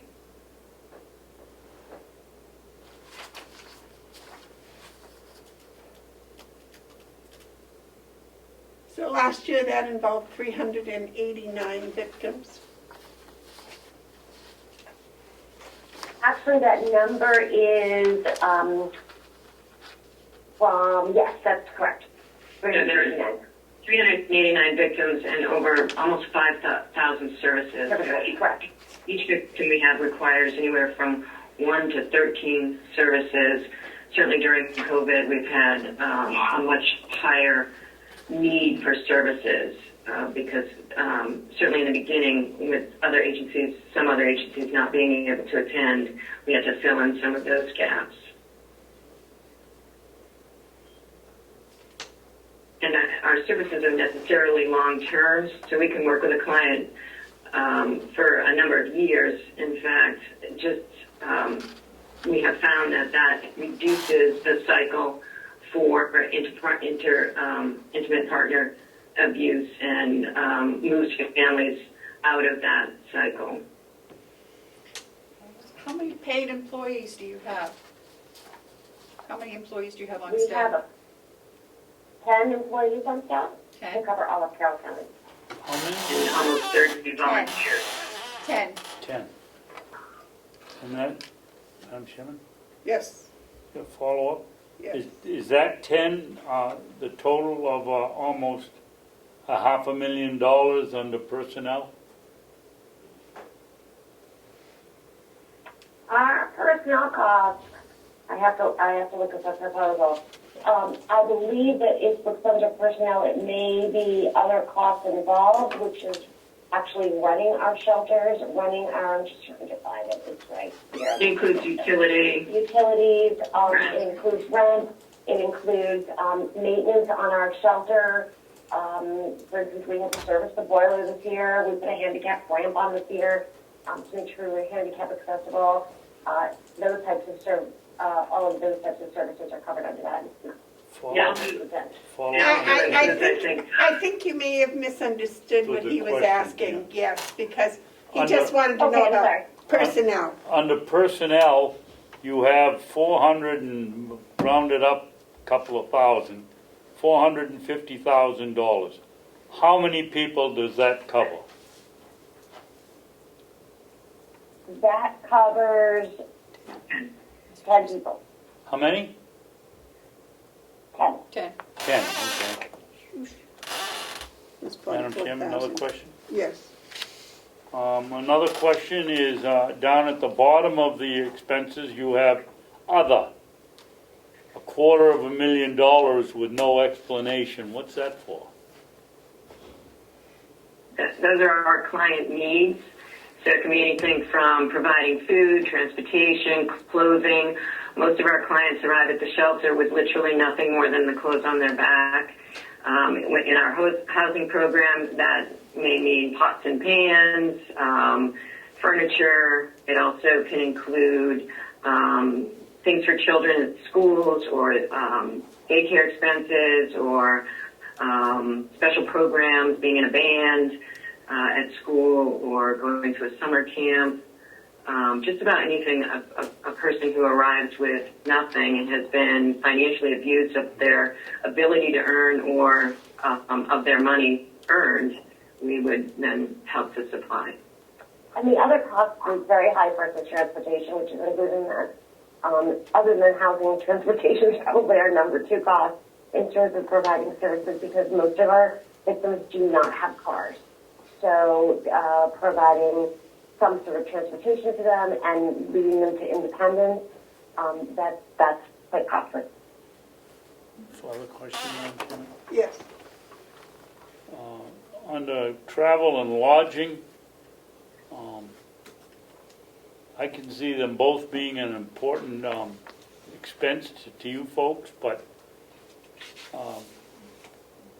wouldn't it be more beneficial to break it out so that we know what is lodging and what is travel?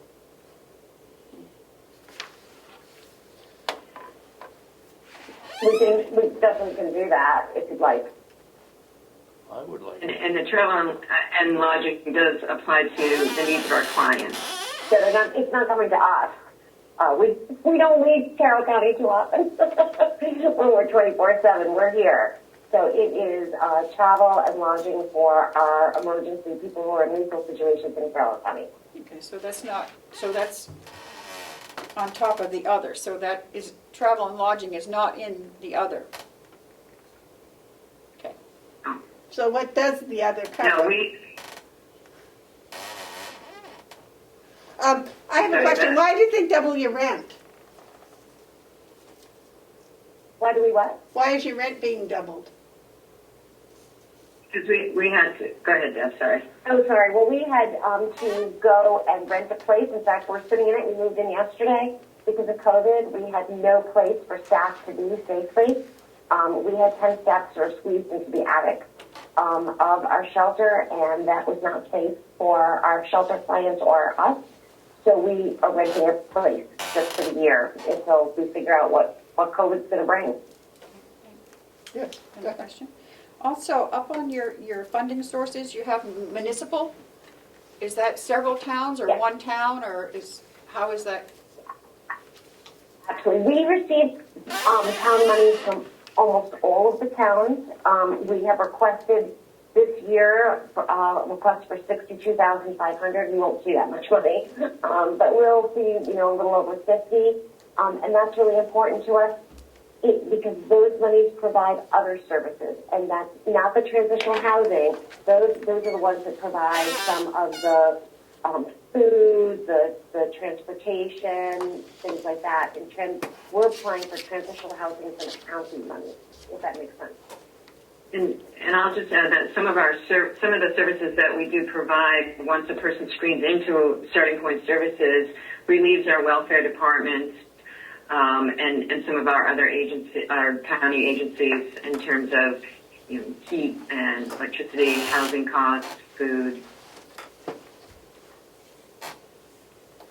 You keep mentioning food. Aren't they eligible for the food banks? Yes, they do use that. Absolutely. But we do end up spending some money on food because when they first come to us, sometimes in the middle of the night, they have absolutely nothing.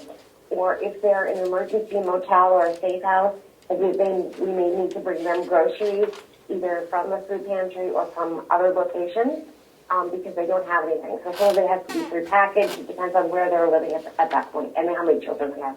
Formula, diapers, all those things.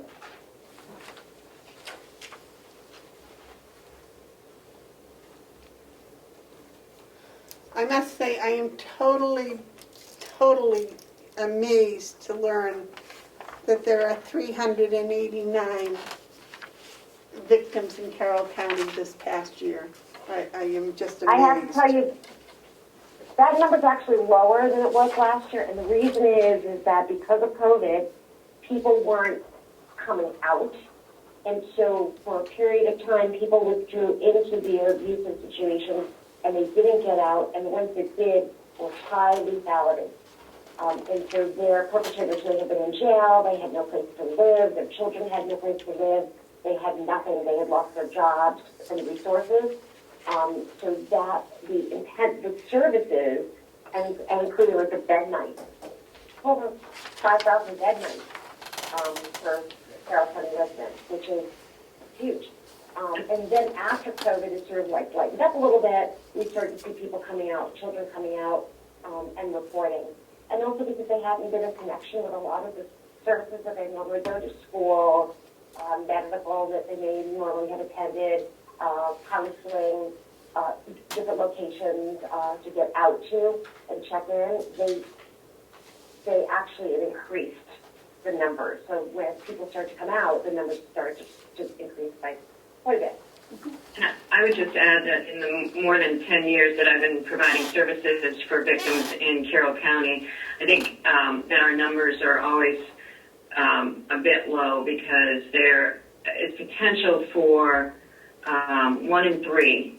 And so I think if you look at our county numbers, we've got about 14,000 people in Carroll County who have been affected at some level by domestic or sexual violence. And so we provide the services for victims, but we also provide services for secondary victims. So for families that are affected, for employers who are dealing with a victim, friends, neighbors, and helping mandated reporters, things like that. So in my more than 10 years here in Carroll County, the stories that I hear, people recognize me from working at Starting Point and will come and tell me they went through something. So I think the numbers are a lot higher, and hopefully as we move forward, those numbers will go up, not because domestic violence is going up, but because disclosure is going up. We have a whole generation of people in Carroll County who have been trained to view this as shameful, and so our older population, I think we're going to see more trending in disclosure from them, hopefully using our services. So this number, this 389, those aren't necessarily victims. They could be neighbors or family members or whatever. They're not the actual victims. Those are the victims. Those are the ones that we collect data on, and those are the numbers that appear there. What I'm saying is that we also do, through outreach and prevention and working with our community, we also work with secondary victims quite a bit. David, you had a question? Yes. Looking at this on page 2, the services and financial data, Conway has doubled the usage of this program. Ossipee is the next highest at 60, Conway is at 121, and yet units of service for Conway are 2,153 and only 412 in Ossipee. Are you emphasizing taking care of citizens in Conway rather than the other communities? I can address that. People often use Conway as the center of our county, and so when they land in Conway, if they're homeless and they end up in Conway, then they're counted in Conway. But also, those services are also reflected in the numbers of services that we provide to our shelter guests because of where our shelter is. So what that means is because our shelter is in Conway, and if those people may come from someplace else in Carroll County, they always do, and then once they're in the shelter, they're counted as Conway. And so the services are always going to be higher because we're providing those services in Conway at this point. So the figure includes shelter. When you say 2,153, that includes shelter. Yes. Okay, thank you. You're welcome.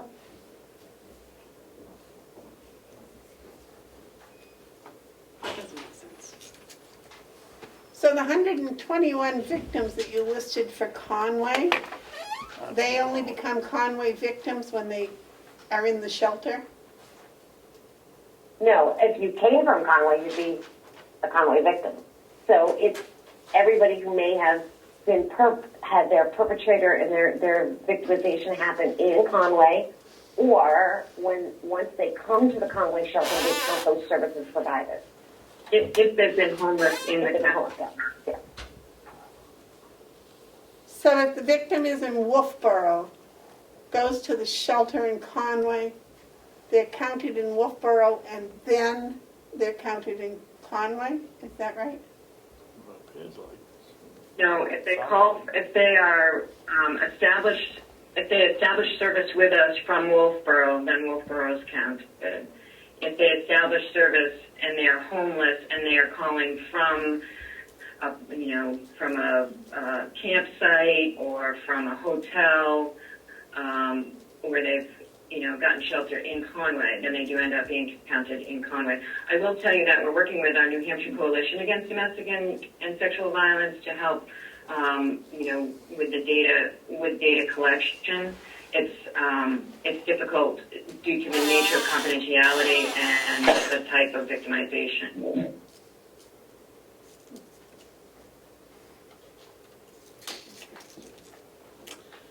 Okay, any other questions, Jerry? No. David, do you have any other questions for the ladies? No, thank you, Madam Chairman. All right, well, I want to thank you ladies very much for joining us this morning. And thank you for all you and your staff and your volunteers do for the communities.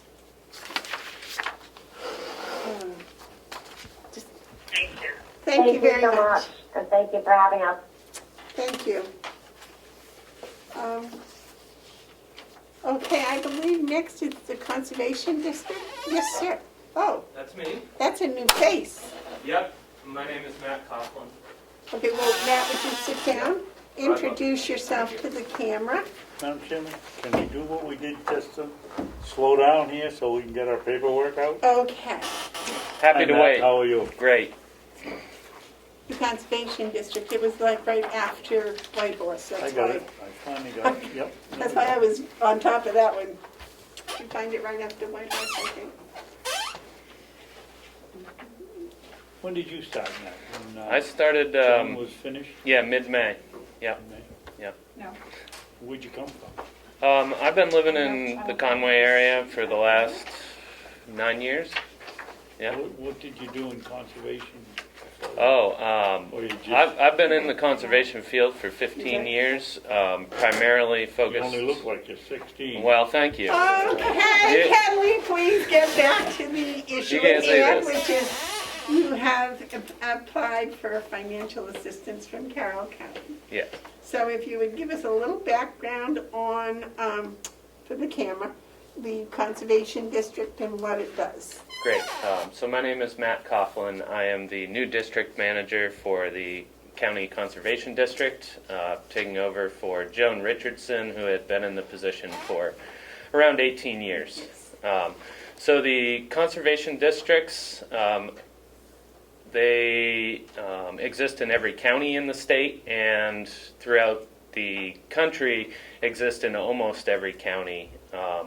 The primary function of the conservation district back in 1946, when it was established under state law, was to provide for soil conservation primarily focused on agriculture.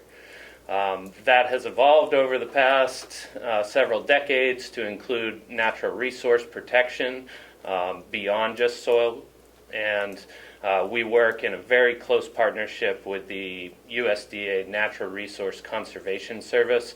We're actually co-located with them in their office in Conway, and we're provided that space in lieu of rent for additional office coverage and services provided through the office.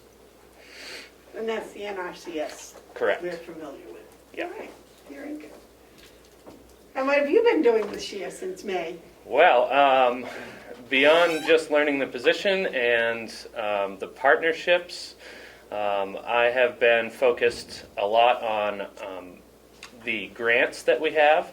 So we have a couple grants. The big one is a 3-year National Fish and Wildlife Foundation grant, all focused on stream restoration to reduce sedimentation, erosion, and improve habitat for aquatic organisms, specifically native brook trout.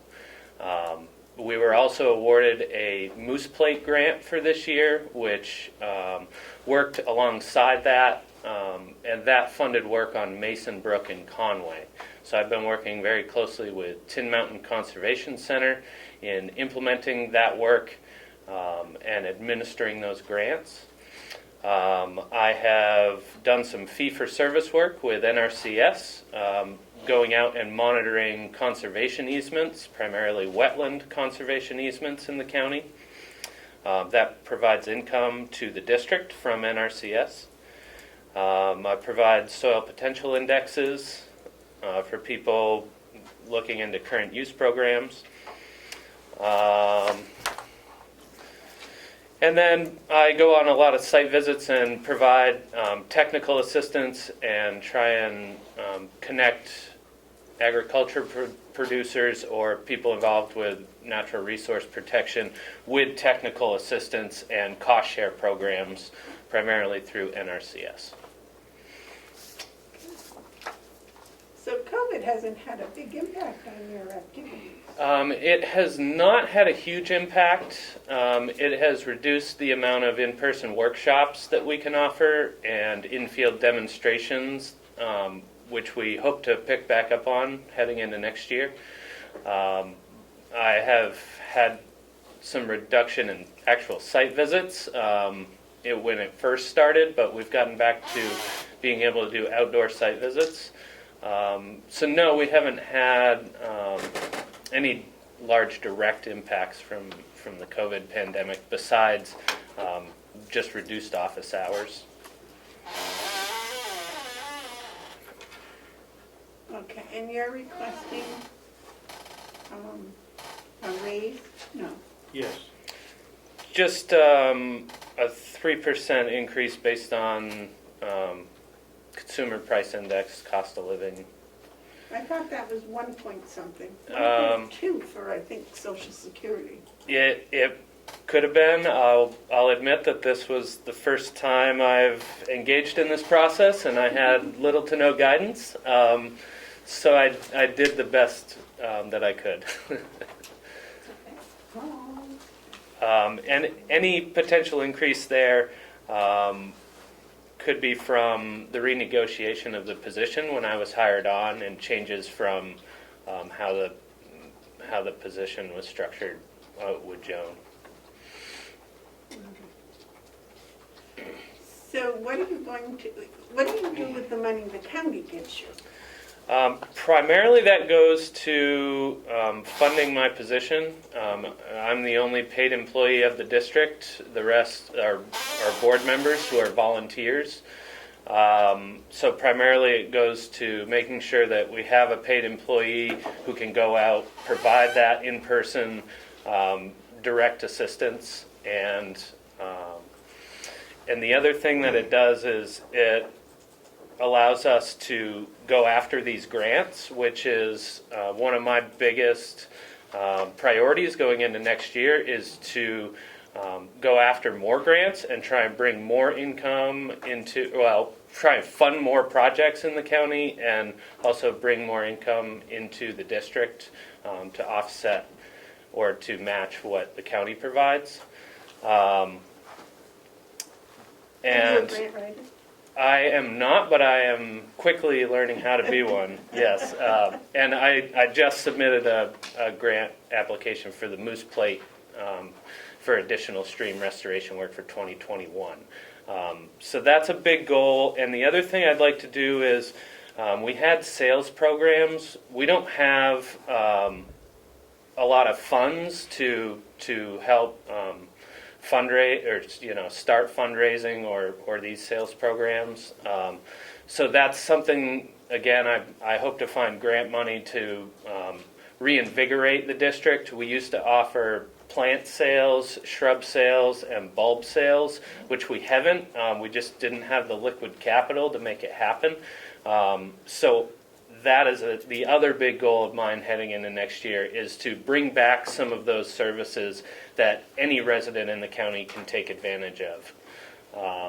And so my time, really, that's where a lot of it is spent, is trying to focus on reinvigorating the district and finding new initiatives that can help not only our bigger producers, agriculture producers, but also programs that can help any resident, any homeowner or landowner. David, you have any questions? Yeah. Matt, I would hope you'd make the tree and bush sales a priority, because I agree with you. The entire county is paying to support you, and to aim it just at somebody that needs a new manure pit, it isn't fair, and I'd hope you'd, because the bush and plant was a real, it had some problems, people would forget to pick up the stuff, but if it's promoted correctly, I think it could be a win-win situation for the county. I see that you're giving yourself a pretty good raise. It's only one person, you said, right? Just myself as a paid employee, yeah. Okay. Thank you. I don't have any more questions now. I had one comment. I appreciate that feedback, and it's certainly something I'm interested in. As part of reinvigorating the district, I created a new website, and I've created social media accounts, and all of that goes to try and make more of a presence and connect with more people in the county, and so it's not just the typical producers or business or landowner that we're working, but large landowner that we're working with. So, thank you. Thank you.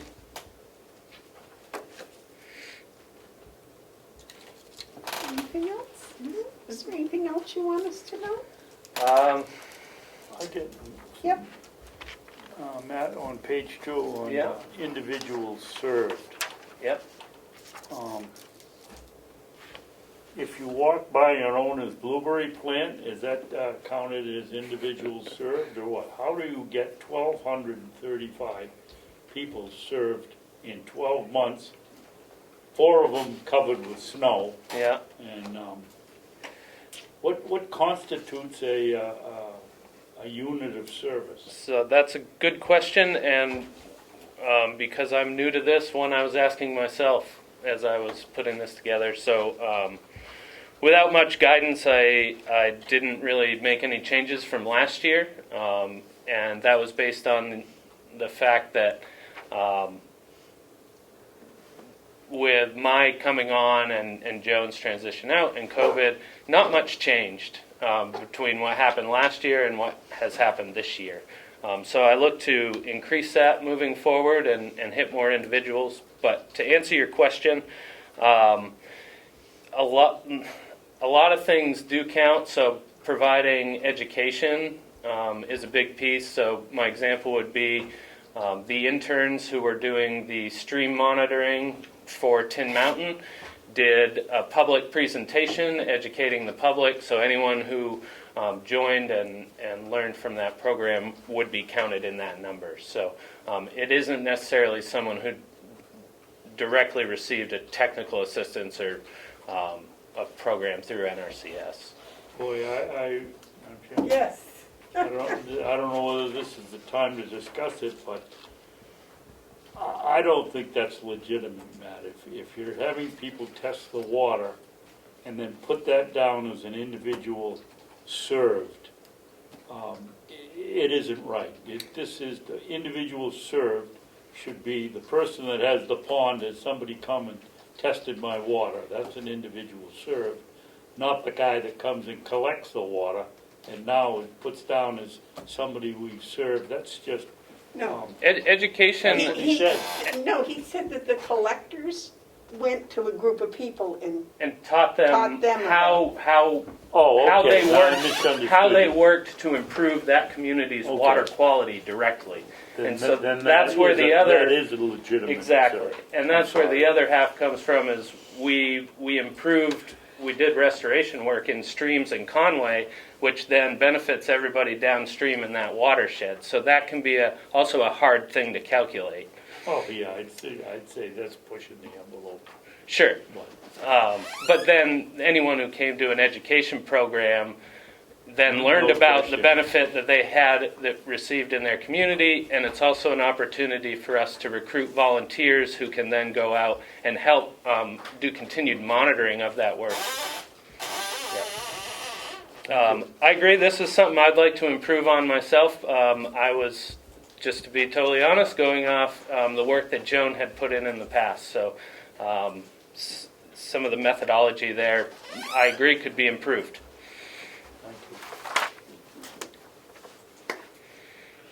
So you do go to individual farms, say somebody had a farm pond and you would go and, because I was under the impression NRCS took care of like farm ponds. They would be the actual program Builder.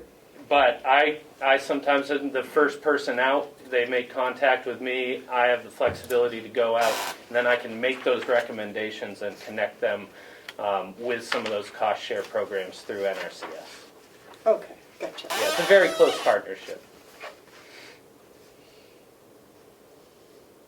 All right. Well, good luck. Thanks, Sarah. I hope you enjoy the work up there. And certainly now, anything that improves the outdoors is going to be appreciated by more people, I think, than in the past. So, thank you. Thank you all very much for I your time. appreciate your time. Good luck with your new job. Thank you. Yeah. Next. Next, we have the visiting nurse, home care, and hospice.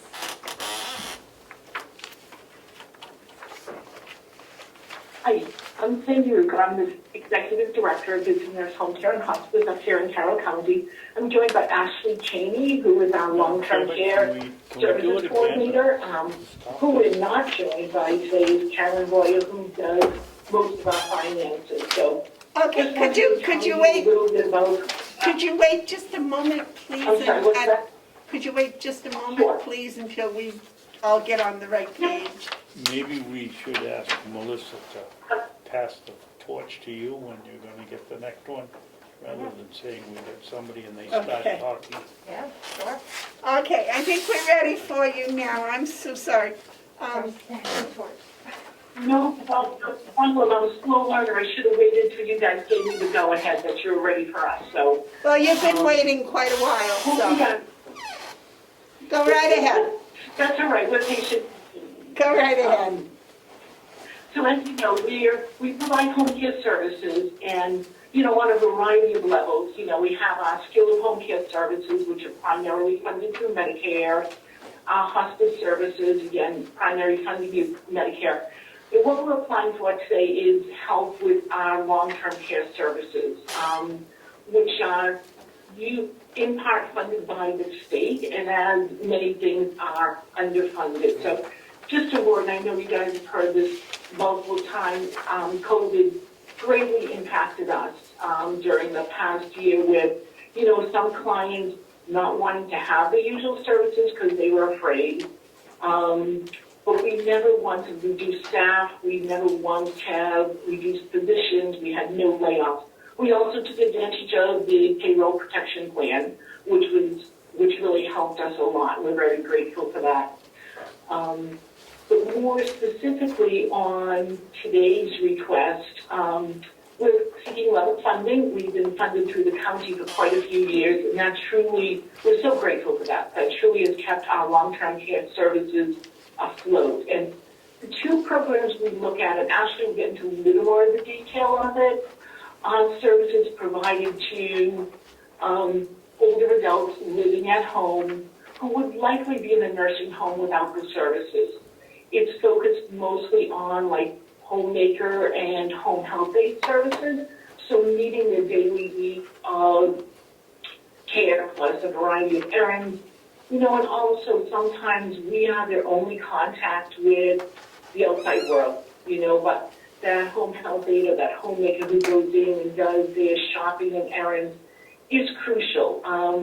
We also, as has everybody, seen a great effect from COVID on the social isolation and just people becoming needier. The population we look at, I think, are probably some of the most vulnerable in our county, and yet they're not always out there in people's faces. So we look at that population and seek to keep them at home and keep them supported. So I'm going to have Ashley chat a little bit about the particular services, and then we're happy to answer questions. So. Hello, folks. So this is my first time attending this, so I'm just going off of kind of the We found out about it about 2 hours ago, so. So I'm going off of the cues of those that have come before me. Our services for long-term care are covered under block grants, the state Title 20 and 3B. Title 20 is a homemaking service. So homemaking looks like laundry, grocery shopping, light housekeeping in areas that are safe and sanitary for people to stay home. So like bathrooms, kitchens, changing of sheets, those types of things. We are not washing, 6-foot windows and shampooing carpets and those types of things. It's considered what is necessary to maintain somebody's home for living conditions. And then 3B is the home health aid or the personal care service. So that looks like exercise programs, like when somebody's released from rehab or the hospital or off skilled care and they need to continue those to stay strong. Personal care, things like reminding folks to take their medications, making sure that they're getting their meals on time, and those overseen by a nurse for those home health aid services because they are licensed nursing assistants, so they have to work under the care of a nurse. So we get reimbursed on a unit for the home health aid hours that are provided, and then a nurse is provided every 60 days to those clients. So we're essentially keeping folks safe in their homes and allowing them to stay home instead of going into nursing facilities. They do things like clean equipment because somebody may not be able to do that. Make sure oxygen tubing is clean, those types of things in addition under that LNA service. And during COVID, there were several people that were concerned or their family was concerned about us going in. You will see that the number of units that we have provided have kind of stayed the same. We have actually more people on long-term care this year, but because of the number of people that chose not to get staffing, we still were providing them emotional and support over the phone for those folks, checking in with them, making sure they're okay because they're our most at-risk population. Holds the contract with Adult Protective Services, which, by the way, contract means we get no additional funds. It's just a contract that says under Title 20, if somebody is suffering from self-neglect, abuse, or exploitation, that under the Title 20 service that we receive for that homemaking, they are allowed to refer them, and we basically have to take them. So those homes are often the that we go into sometimes. Sometimes they're extreme hoarding cases. There are conditions in which somebody is not safe. Maybe there's holes in the floors, there's mice. There's all kinds of conditions in which we go into those homes through Adult Protective Services, and we continue to provide those services continually through the pandemic and the rest of the year. The pandemic isn't happening. So you don't change bandages or things of that nature? So if it is a long-term, under Medicare, somebody is acutely ill, means that it's like a wound or a bandage or something or a medical condition that has, just happened or is in the current stages of healing or has potential to be healed. There are certain thresholds that they get to a point where it's considered chronic. And so then it's a maintenance. So maybe somebody has weeping legs, that's never going to improve. Our staff will change the dressings and the bandages under long-term care doctor orders, although not covered under any insurance. They will do because maybe the client is unable to change their bandages on their legs, but their legs will always weep for the rest of their days. And we always utilize our Medicare funding to answer that question when we can, so that those services that are appropriate to be funded under the Medicare or, the Medicaid traditional plan, we will use those services and then transition them into our long-term care quote maintenance type programs. So those are, these again are the ones that don't need that higher level of care that would require a nurse to do those bandage changes and all that. I will say our, home health aide and homemaker staff are highly skilled at recognizing changes in people. And where they're in there so often, they'll notice several little changes and let the nurses or whoever know. And by having all these programs under one roof, it's easy to contact and say, hey, I think they can qualify for services under Medicare now, for some physical therapy or from nursing. And again, we really work hard to get them into that right level of care funded by the correct, mechanism.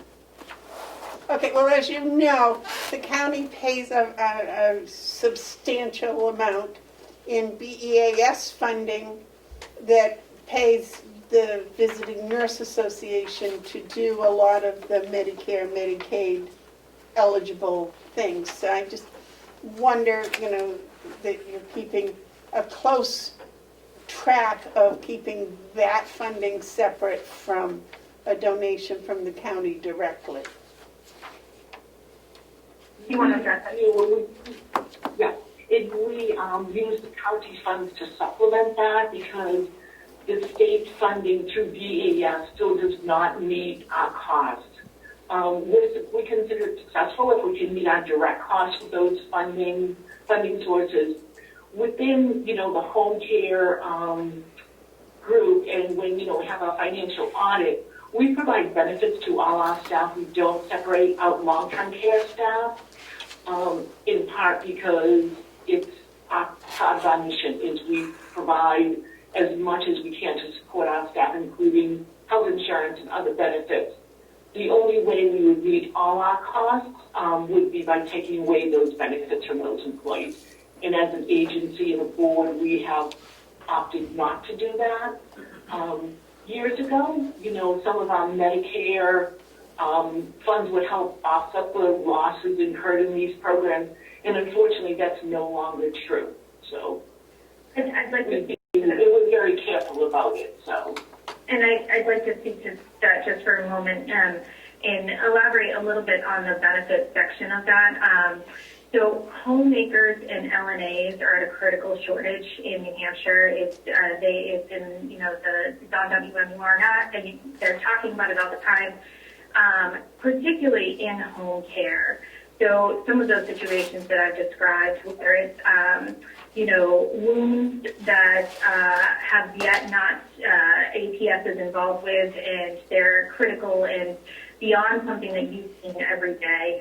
Hoarding situations, our staff is still going into those environments, often unsanitary, offering something that perhaps they should receive some type of hazard pay to go into, versus LNAs and homemakers that are choosing to work in nursing facilities or hospitals that have clean sanitary environments with all of the appropriate equipment that they need right there for them. Based on the reimbursement rates that we get from Title 20 and Bs, we're offering these staff benefits that exceed the cost of our reimbursements, because that is the only draw to get them into this environment. When somebody can go full clothes at Old Navy for $13 an hour, and the reimbursement cost that we get allows us to provide a homemaker to enter into that environment for $11 an hour, there are many options for where to go to work and not have to submit yourself to this type of environment. Mm-hmm. David, you had a question? Yes, I do. On your, it looks like probably a Quicken readout. I guess the last page, or the next to last page. Sure. It would appear, it says category, source, title, and act. It would appear you're running on a fiscal year starting July 1st. Is that correct? that's correct. Yeah. Okay. If we look at 2019 and then 2020, budget year 2020, which now is closed, it looks like you overspent your budget by, what, almost $160,000? Is that correct? Am I reading that correctly? 150. Now, and that's overall agency expenses, so that's not just these programs. It is not possible in today's world to make money from operations and home care, so we use other things to offset our other expenses, our through fundraising, through small investment portfolio.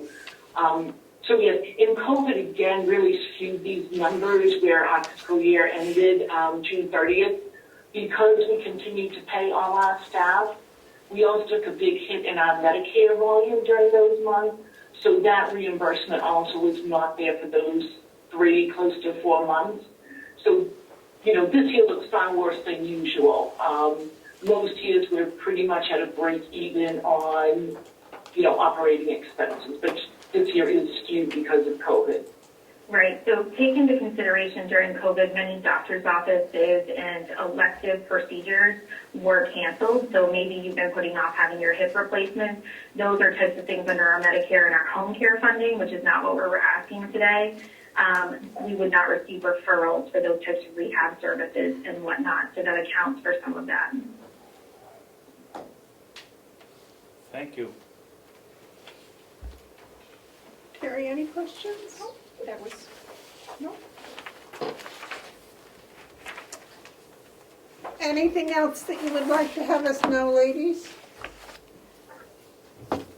No, just that, keep in mind our mission is our community, and that we always welcome input from anybody, from the commissioners, as far as if there's things you'd like us to look at. I mean, we can't fix the world, that's for sure, but we feel like if we could impact our world, then we're moving in the right direction. So again, always welcoming thoughts and input, and if things we can assist with, we're here. So, and again, we're so appreciative of the county's support.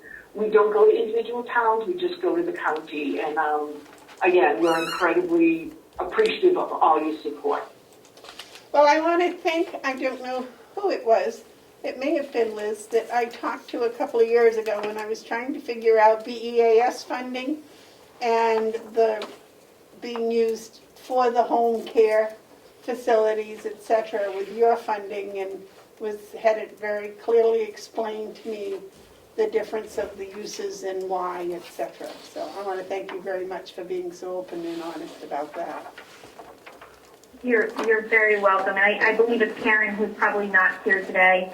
And I want you to know that we are very fiscally responsive in the sense of we offer a really comprehensive program. So if somebody is under one of the B block title programs, we have partnered with ServiceLink to go through the training to recognize when they need a higher level of care, such as CFI and Medicaid, and appropriately help them fill out those applications, and even when ServiceLink is so busy, so that we can move them on to the appropriate level of funding and open those slots up for other people. Thank you. Are there any other questions? No? Thank you very much for joining us today. Thank you. Thank you. Madam Chairman? Yes. Anybody else that comes on, could you ask them to introduce themselves? Because I'm getting a glare on the screen and I can't see who the people are. I know the screen is turned at a weird angle today. Okay, the next one I believe is child advocacy. Yep. That's Would you good. like to Thank find? you very much. Would you like to find the paperwork, David? It should be the Yeah, second and one. what are we doing, child advocacy? I believe so, yeah. Okay. And Carrie said that it was the second one in, so. At least in my book it is.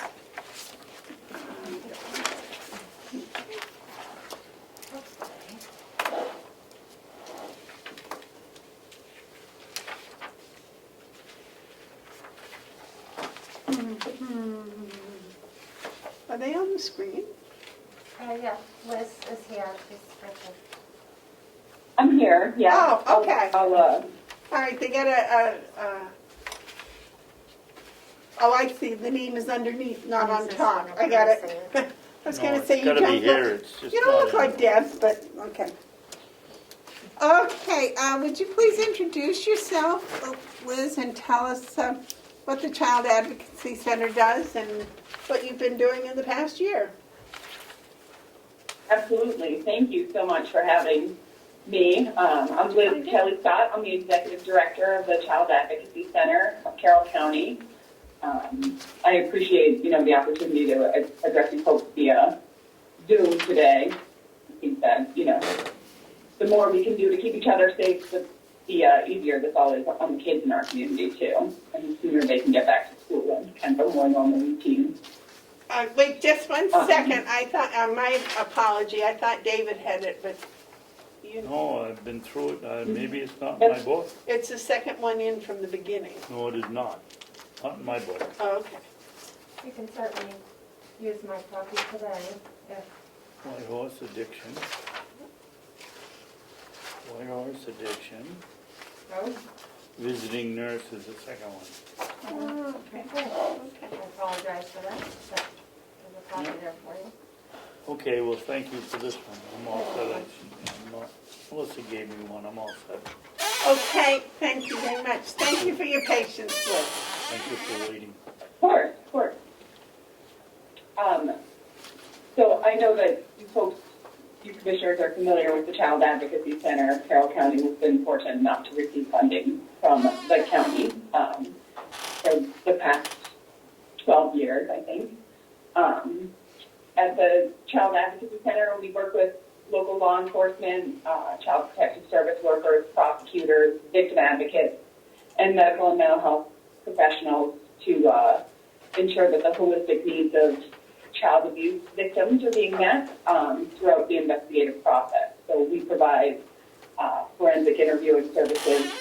Our staff provides that for all the child victims in the county of Carroll. And those forensic interview services ensure that there are positive prosecutorial outcomes for our victims and that offenders are being held accountable while also, reducing to an absolute minimum the number of times that children have to recount their abuse. We also are providing family support specialists. We hired a family support specialist this year, so we're providing some additional services and really at a more appropriate staffing level to address a lot of the needs of the kids in our community and their non-offending caregivers and their family members. So we've had, quite a busy year. We've remained open throughout the COVID-19 pandemic. When we were under our governor's stay-at-home order, we were kind of triaging some of our cases and really just handling the most emergent child abuse cases where kids were not in a safe situation, and we really had to address the issues that they were dealing with right away. We're now back to, we have some safety measures in place, but we're certainly continuing to see children in person and their families at both of our locations, our main office in Wolfboro, and we did open a satellite office in Conway last year. So, I don't know if you folks have any particular questions about, the program or our numbers or anything like that, so we have to address anything. You have anything? I'm assuming that you're hiring of a full-time person, that's why there's no subcontractor or in the budget for this next year, consultants or subcontractors? Yeah, we don't work with any subcontractors. We don't contract anyone for their services. I think that was in our budget last year because we had to have some equipment installed by, our recording equipment had to be installed in our Conway office. So I think that's why we had a consultant down to do that, a little bit beyond our the scope of what we know what to do, how to do. Okay, so that was. But yeah, we don't contract any of our services. We, we make referrals certainly to other community agencies. Well, you're usually not involved until after the law enforcement has been involved, correct? That's correct, Commissioner. Yes, we receive referrals either from the Division of Children, Youth, and Families, or from any of our 16 local law enforcement agencies in Carroll County. So the police would go for an initial call of a child sexual assault or a child abuse case, and instead of them having to kind of interview a kid in the back of a cruiser, or maybe having a police officer who isn't that well versed in talking to children or dealing with children, we have them come to the center and are able to do that interview with, instead of the child having to be interviewed multiple times by multiple agencies, we're able to bring all those agencies together. So, the Division of Children, Youth, and Families, the law enforcement officer, and a prosecutor would be able to watch the interview as one of our staff members do it. And that, absolutely reduces the number of times that those kids have to be interviewed. And because of our specialized training, both of our forensic interviewers have a lot of experience now and specialized training. It allows us to do, a more neutral, non-leading interview. David, you had a question? Got a couple. Okay. Liz, how many people does your request for basically $180,000 cover? I'm sorry, I didn't catch the last part. I apologize. How many people under personnel, you have a request for roughly $180,000? How many people does that service? Not service. Works on going to be paid out of that? There are 3 full-time staff members and 1 part-time. 3 full and 1 part-time. Thank you. 1 part-time. Under rent, why did your rent double?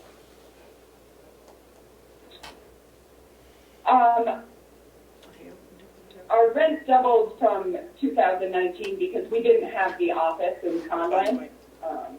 This includes 2 facilities. This is for the 2 facilities. Yes, it does. Thank you. Yeah, we're very fortunate because we had our building in Wolfboro donated to us by a generous benefactor, but we still have a mortgage on that building, and of course we have, now rent at our new facility.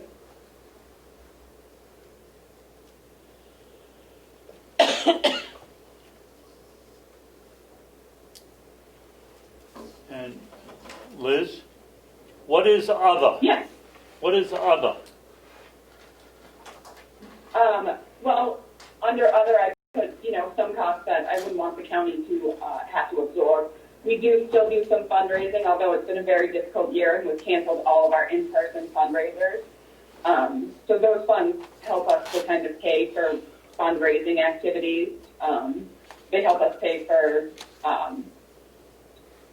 just other things that kind of don't fit into the direct service things that you had listed in the application.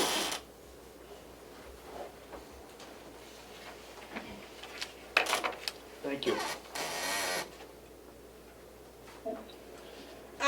Liz, I see in here that you served more people in Conway than any other place, and Wolfboro was second. Is that because Wakefield was second. Is that because that's where your offices are located? These are just projections. They're estimates for kind of what we anticipate happening in 2021. But I would say that a large number of our cases come from Conway.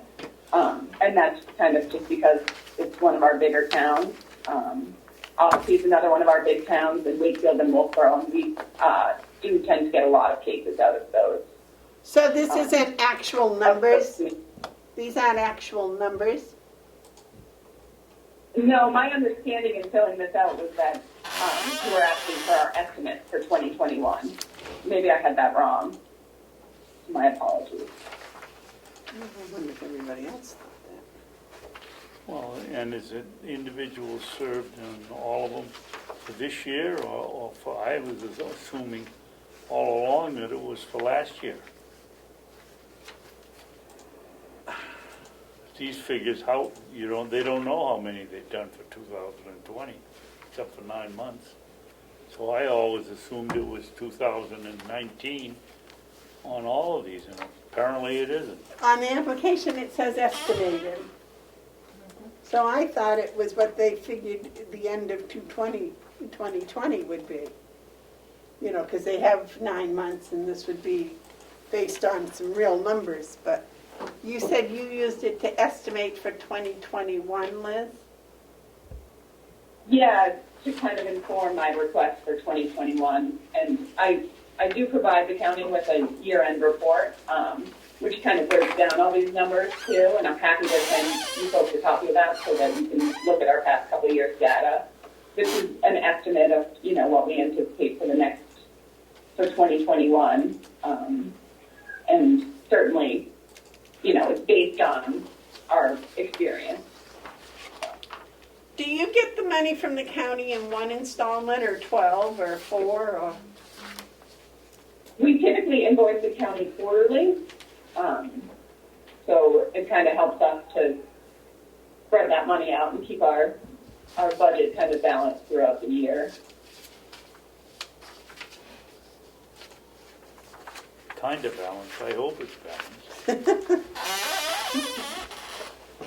Well, I'm sure that I hope it's balanced.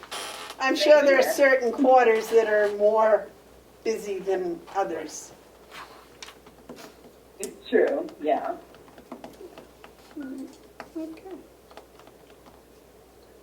And you anticipate that you'll be able to have the same amount of fundraising next year? It's our hope that we will. The community has been generous to us, and we were fortunate to be able to get a PPP loan as well. But we did, we budgeted in 2020 $80,000 in kind of individual and business contributions as well as our fundraising activity.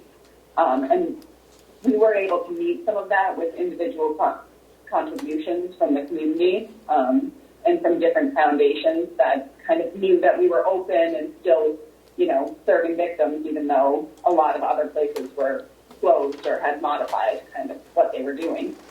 So I'm hoping that the community continues to be that generous and that we are able to, hold some of our fundraising events.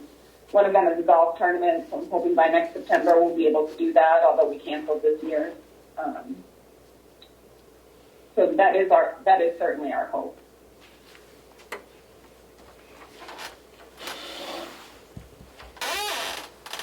I was told that golf revenue was up this year because everybody was out golfing because it was, 6-foot spacing and all of that fresh air. Yeah. Yeah, and our golf tournament is Bucky's Restaurant in Moultboro actually holds it for us, and we just didn't feel like it was safe because we just had such a turnout at that event. A lot of golfers, but we have to double everybody up on the holes, and we just thought it would be too much. Uh-huh. All right. Anything else? No. All right. Well, thank you. Thank you for sharing that information with us, and thank you for joining us today. Yeah, thank you folks so much. And David may have a parting question. Yes, David. No, it's not a parting question, but Liz, I've followed this for I don't know how many years. And I don't know when the golf tournament starts, but when you have people like Bucky's that do it, they ought to get a lot of advertisement for what they contribute. I never knew they did it.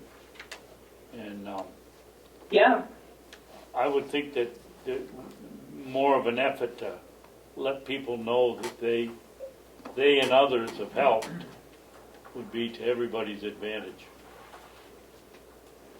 Yeah, that is good advice. We're trying to kind of increase our social media presence a little bit, and that's something that our new employee has taken over. So, we have a new website and kind of a revamped Facebook page. But certainly, that is good advice and something that, I think is important, especially for the community of Moultonborough to know. So, thank you. I can tell you they got good food and good other stuff. I agree. Okay, thank you very much, Liz. Thank you folks so much. Mount Washington Valley is not going to attend today? They're not here today, no. All right. That's all of them? Is that everybody? Yes. Yep.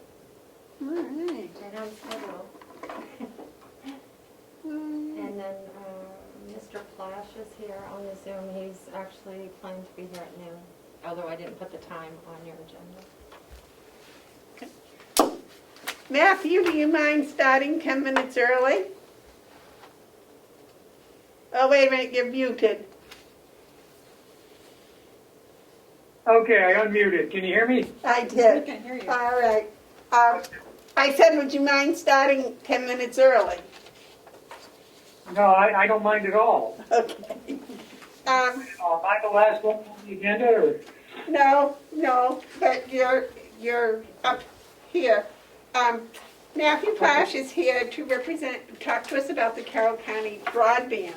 And Matthew, if you would just kind of fill us in a little bit as to some background and then what you're here for. Sure. Carroll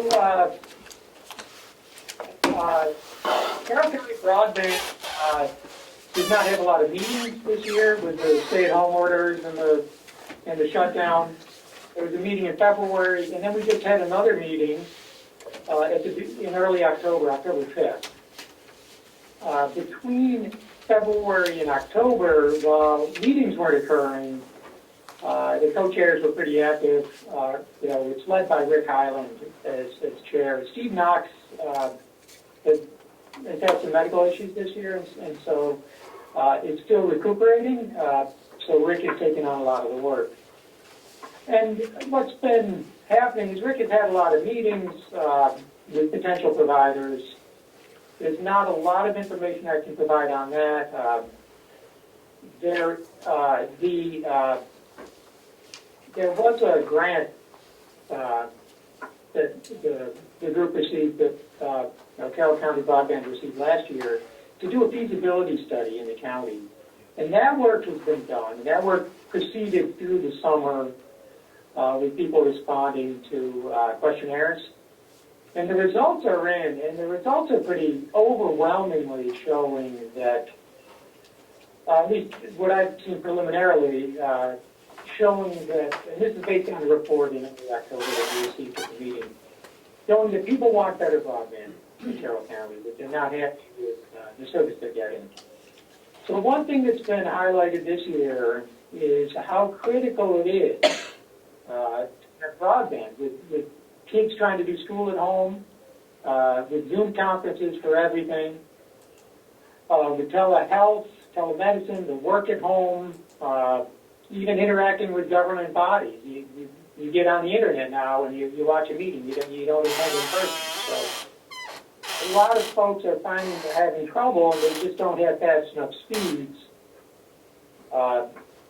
to get good access and to do the things they're trying to do. So if you've got two kids in school at home and you've got parents trying to do work at home, you're using an awful lot of data over the internet, and you need a pretty good connection. And that kind of takes us into the definition of broadband a little, which is currently defined as 23 megabytes per second download and 3 megabits per second upload. 3 is about enough to do a group Zoom call. So if you don't have more than 3, if you have less than 3, you're not going to be able to get on Zoom very well. And a lot of people do have less than 3 if they don't have decent broadband. So, and if you're having 2 kids trying to do conferences at the same time and parents trying to work at the same time, you're going to max out your data pretty quickly, and you're going to have some trouble. So the bottom line here is it's a real need. The good news is, everybody seems to agree. There's nobody that would oppose getting better broadband in Carroll County.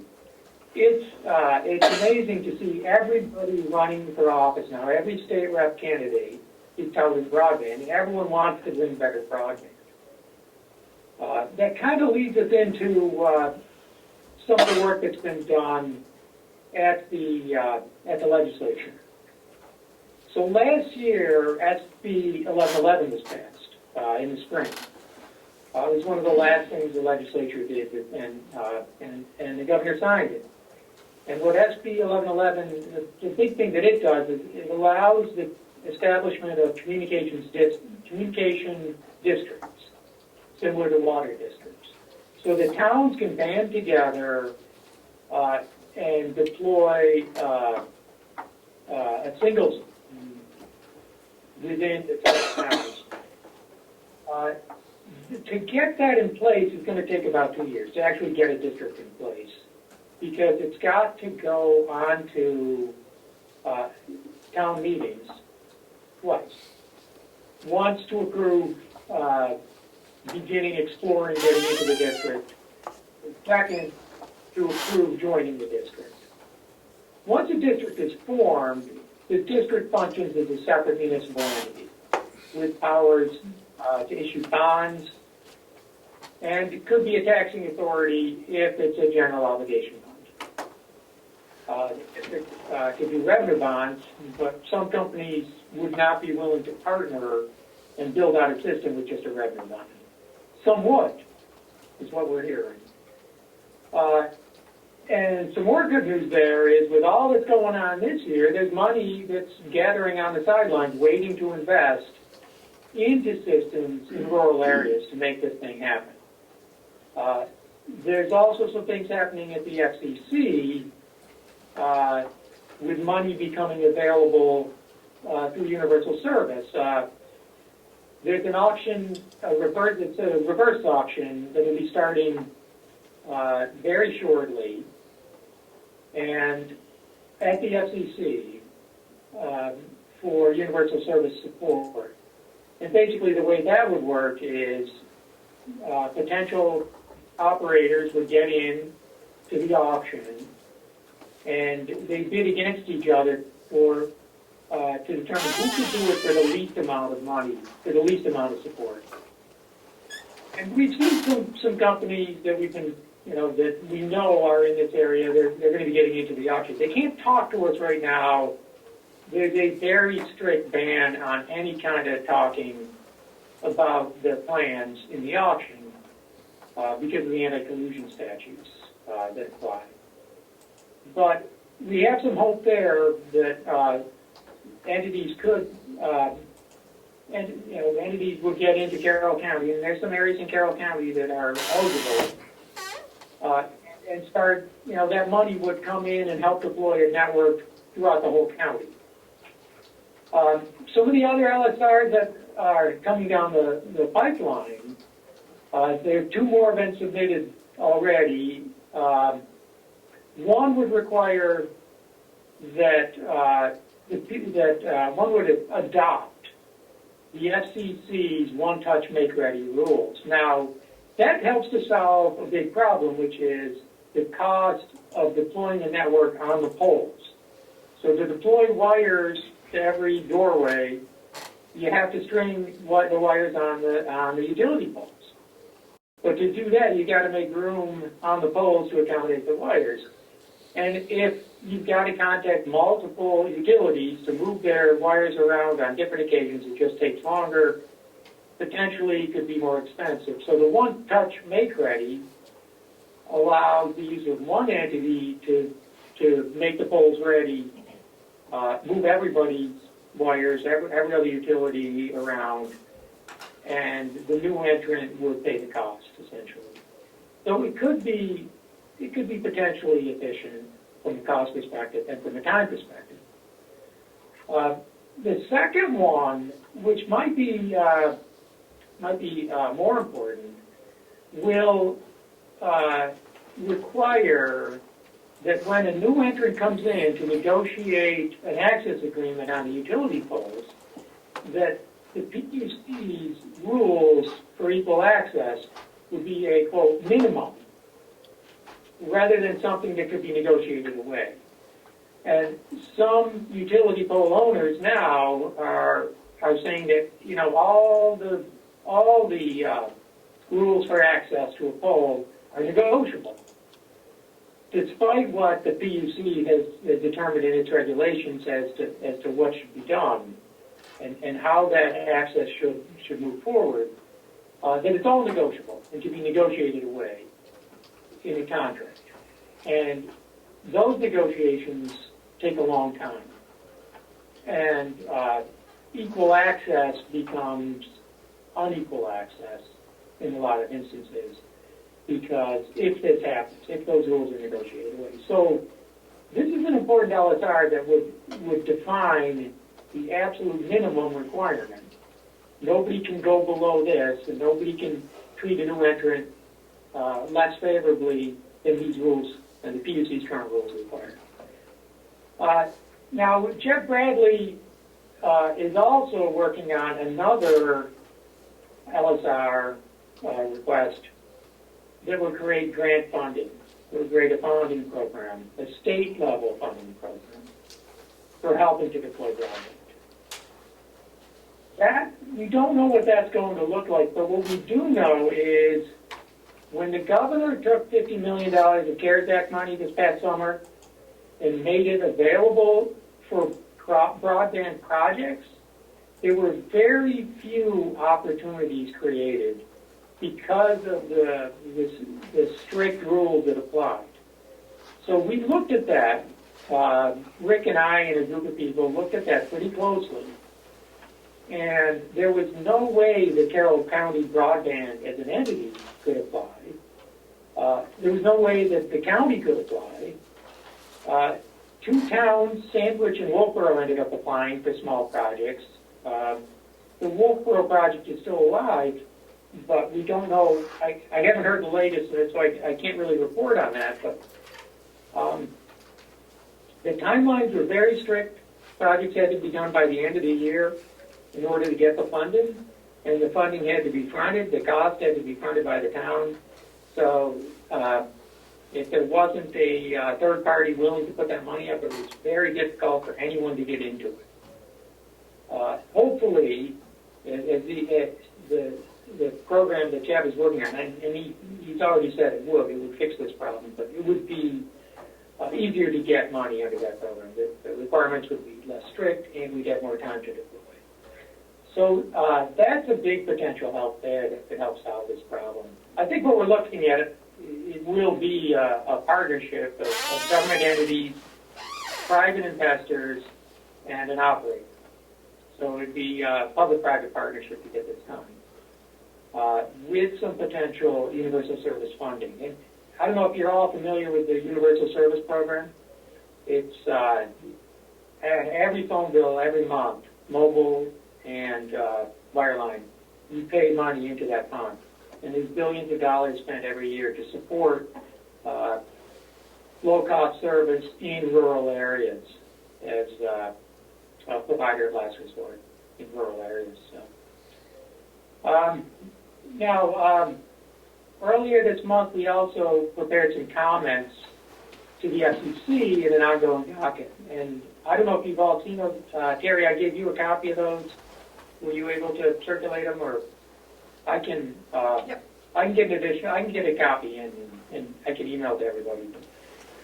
Maybe we can get it up on the website. So I worked with Rick to get this done. We didn't have a lot of time for input because this came up pretty quickly when we identified the opportunity. So I drafted the comments, and Rick and I finalized them. But the big message in what we're telling the FCC is that the 25.3 definition for broadband is too slow. In every urban area now, you can get service that is way faster than 25.3. In 25.3, with a 25 megabit per second download speed, it's good for watching Netflix. It's good for watching things over the internet. It's not good for uploading. It's not good for interactive communications. It's not good for learning at home or telemedicine at home. We need faster speeds for that. So the message we took in the comments was raise that definition to a minimum of 100 by 100s, a symmetrical definition, which would be a lot faster. And then that would help to future-proof any deployment that we're looking at doing now, because the big cost here is deploying the system. We don't want to deploy something that then is going to become obsolete pretty quickly. And given that in the urban areas, everybody has access to 100 by 100 or faster, or 1,000 by 1,000. The types of work that people are doing over the internet and the things that the programs, the software, the things that are being developed that can be used, it's changing the way people live. And we don't want to miss out on that here. I mean, we don't want to become a living history museum in Carroll County. And this will allow all kinds of economic progress for small businesses and for families just surviving and functioning and doing work at home. It's pretty important in a rural area. So, as you can tell, I'm a big proponent of better broadband coverage for the whole county, really for everybody in the state. Everybody in New England, for that matter. So, I'm happy to take any questions. Oh, the other thing is Rick asked me to serve as vice chair, and I agreed to do that for the committee.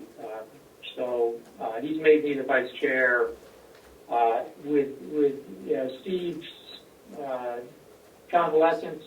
He needed the extra help, so I offered to do that. Anyway, if anyone has any questions, I know it's a pretty quick summary and it's a lot of information.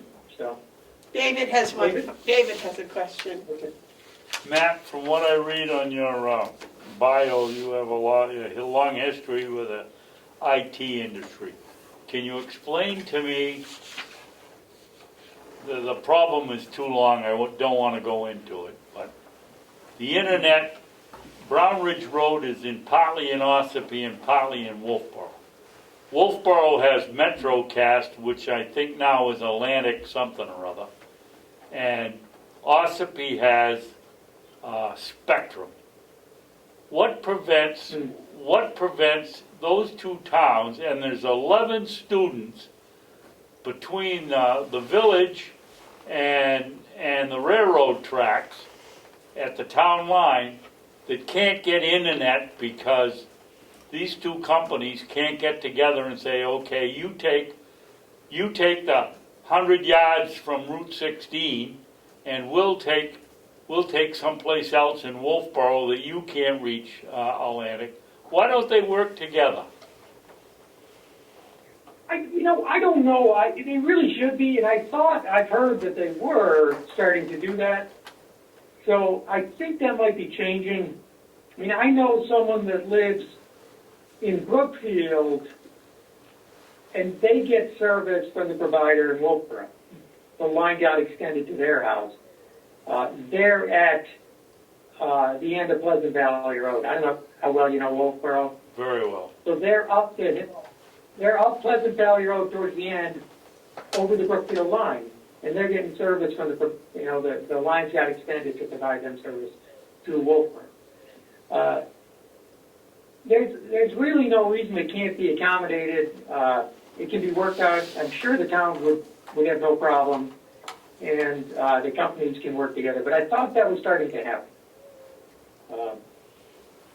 I don't have the answer specifically to that problem because it would require really talking to them and getting involved.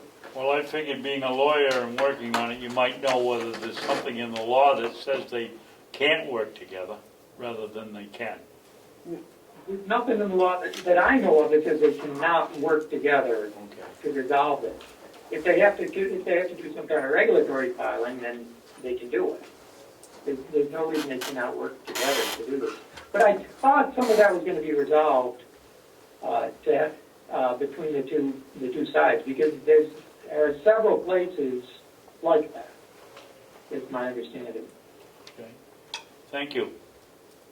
You have a question? questions? No. Okay. I'll make sure that, I'll make sure they get a copy of what you sent me, Okay. Matthew, yeah. And we'll get it up on the website so that everyone can see it. Yeah. And I guess there's some more minutes that were approved. I'll get those to you, Carrie, Okay. for the meetings. Everything's up to date. Thank you. Thank you very much for sharing your time with us, and thank you for being our representative on that, the broadband board, so. Sure. It's kind of exciting. There's just, you know, I think this can really help the county and you know, help citizens in the county, so it's kind of exciting to be able to do that. We'll see where it all goes. I don't see why it can't happen. Years ago, they did it with the electricity, so, you know, That's right. they managed to get that to a lot of places it wasn't at, so. All And righty. broadband is going to change life as much as, you know, the electrification of rural America did. Yeah. It's going to have that kind of effect on the way people live. So. Well, I think the internet already is with, especially with this COVID. We're already seeing that. Yeah. All right. Oh, one thing I would also add, can I add one more thing, Terry? We're not limited to a wireline connection. We also support deployment of mobile. You know, we need to have access to mobile communications here in Carroll County as well. So we're seeing some activity there. We don't, you know, the group as a whole does not think that mobile is a substitute for a wireline connection, but it complements it. Which is, especially in a rural area, it's important to have mobile communications and access to mobile.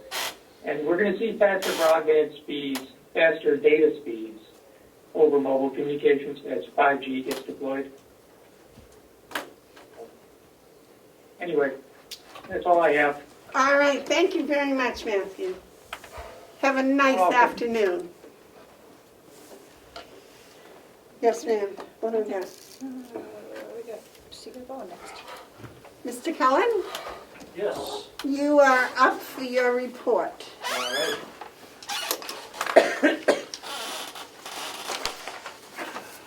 Oh, I like your time, by the way. Thank you. Did you ask for one before, so thank you.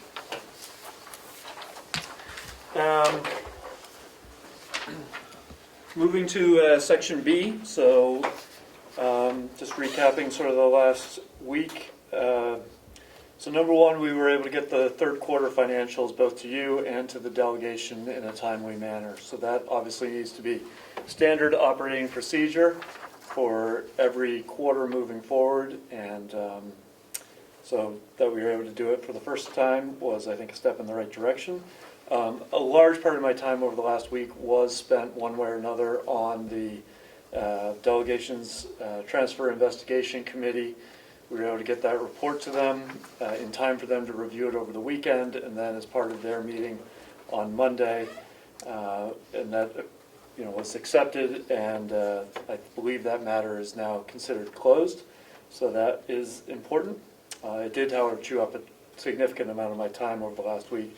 Time not badly spent, because the process of doing it really helped me understand more about the budget process by watching past delegation meetings, calculating our personnel costs. I mean, so there were some really important side benefits of it, if you will.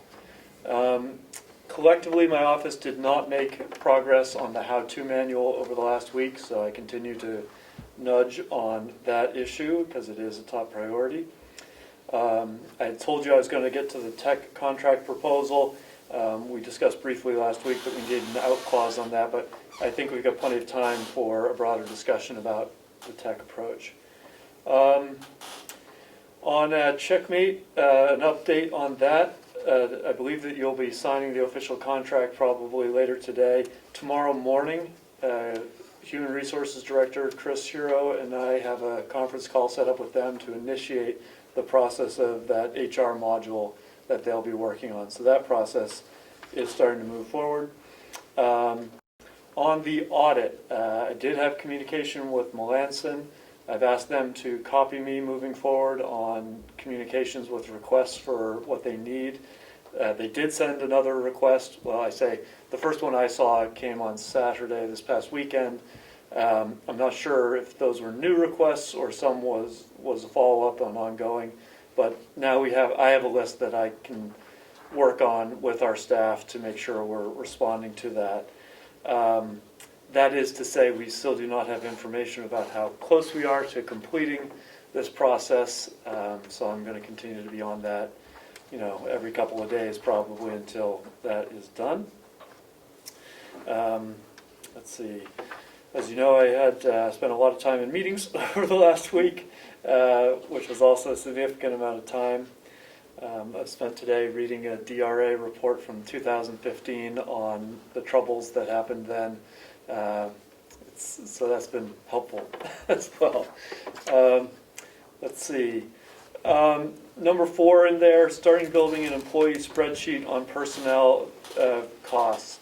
So what I'm trying to do is build one schedule that shows all of our wages associated, burden costs, our health insurance costs, and everything else, also our accruals in one place, in part so that we can answer the question, what percentage of our budget is spent on personnel, to help inform you or help you make informed decisions about any salary adjustments that might be made.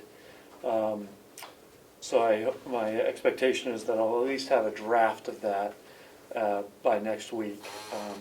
And it'll be a constantly fluctuating document, but that is something we don't have right now that I think will be a really helpful tool. The issue the other day came up of our IT inventory, so I just want to let you know I have asked John for either to provide me with a copy of what he's got now, and if we do need to update that to start that process. We continue to try to advance 91A requests in order to catch up and put those to bed. We made some progress on that, but have not completed that, but it is also something that we have a shared interest in getting completed.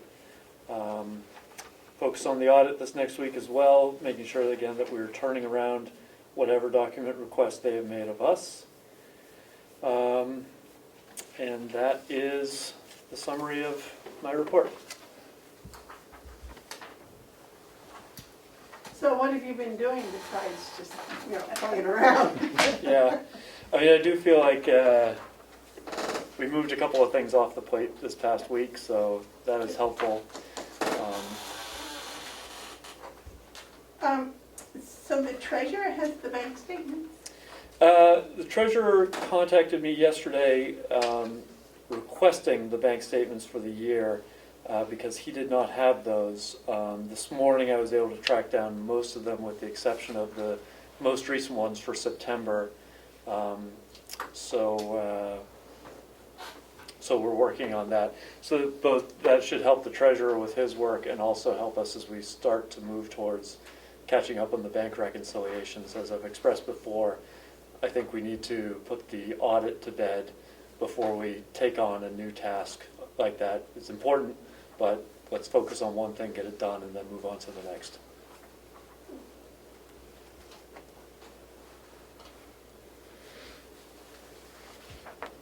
Well, at least I could say that you completed 2 of the 5 things that you wanted to do 2 weeks ago, so that's good. Your goals and plans for the past week, Yes. and you've got 2 of them done. 1 and 2 for sure, and then the 3 is going to be a continuing process. 4, I guess, was checked off, and 5, again, that's a continuing process, but one that I'm working on. Is that for your department? Well, both that and overall, as we're all working collectively on that. We talked the other day about how, my hope is that we'll be able to present something that is a department proposed, commission approved or proposed, and then ultimately, delegation approved in that kind of a format. Ideally, I'd also be able to have columns with a 3-year look back. You know, this is our actual expenses for 2019, our actual expenses for 2018, actual for 2017. Again, all to help you make informed decisions, keeping in mind that things get moved in and out of budgets all the time, so it's not always comparing apples with apples. Because it gets usually the commissioners and the department heads that put together the first draft, that's all. Just saving you some time. Because it's, the department heads do it, they come, they present it to us, then we sit and we discuss what we think of all of it. And then get a first draft and then work from there. All right. I did think that you did a very outstanding job on the report, the research, etc. That was presented on Monday, and I believe that that is going to be entered into the annual report. So, any questions or comments for Mr. Cullen?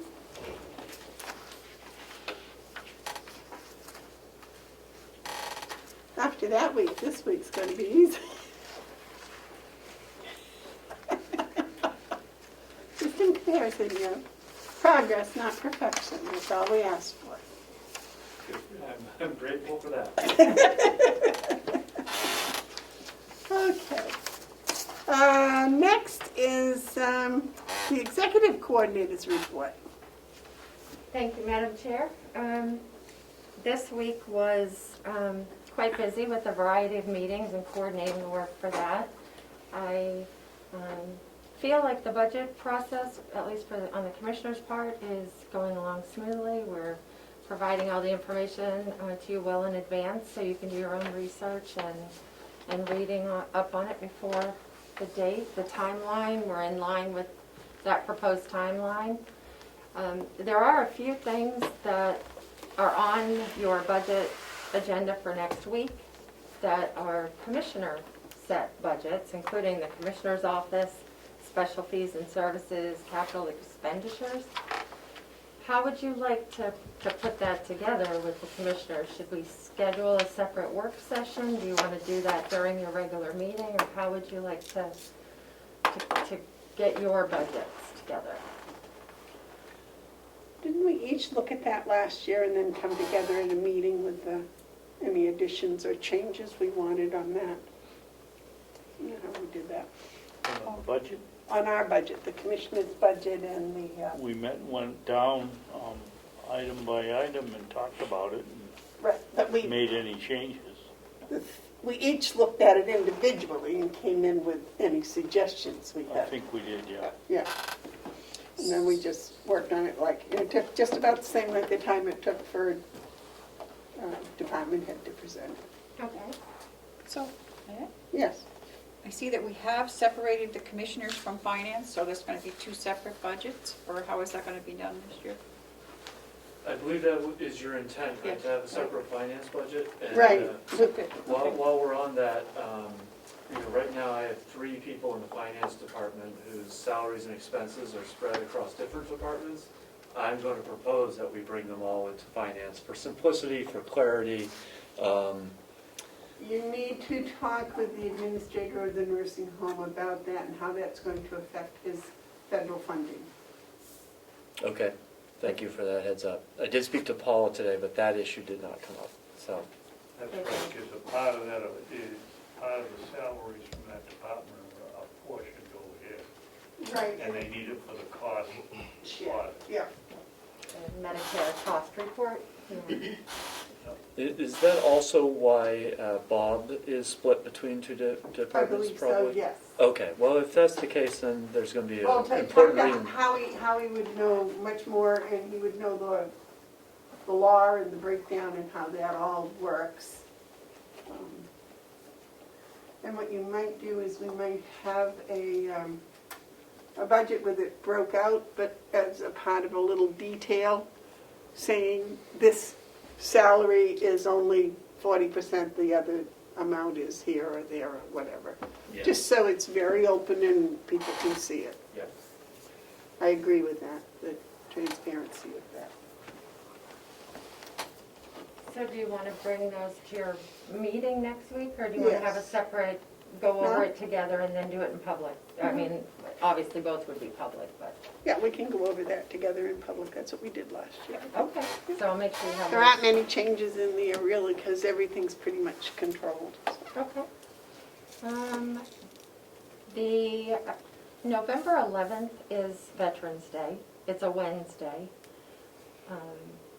Can we move the commissioners' meeting to the day before, the 10th? Tuesday. When are they Tuesday the 10th. celebrating Veterans Day? Are they doing it on November 11th or are they doing it on November 9th? November 11th, the day is scheduled as an office closed day here at the county. It's an employee holiday, so, So the world is celebrating it on Wednesday? normally it's traditionally observed on the day in veterans things I'm involved with, yeah. Well, they change everything to Monday. Right. Crazy. So you'd like to have it on November 10th? David, do you have any objection to that? That would be the Tuesday. Yeah. Correct. No, Tuesday or Thursday would work. On that week, you have, on the budget timeline, you have the Hales location, which now you're doing a selectmen's meeting, so we'll have to figure that out. But you also have IT, so I did check with the IT contractor to see if Tuesday would work for him that week, and he said he could make that work, where he's normally here on Wednesdays, but he could be here on the 10th for his budget presentation. Does that agree with you? You're all set with Yep. the 10th? Okay, that sounds good. So we'll get that posted correctly.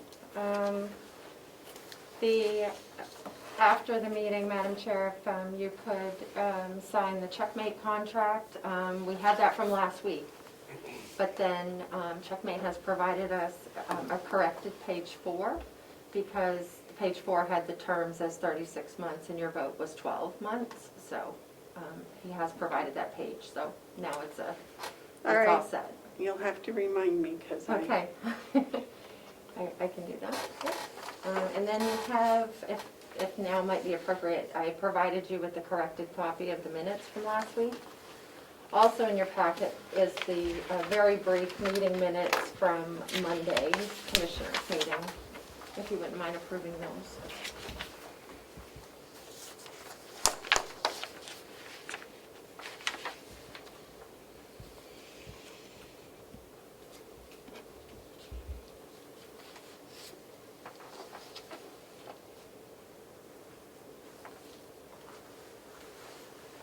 No, because this makes it sound like we're planning to use it from the delegation coordinator's budget, and that's not true.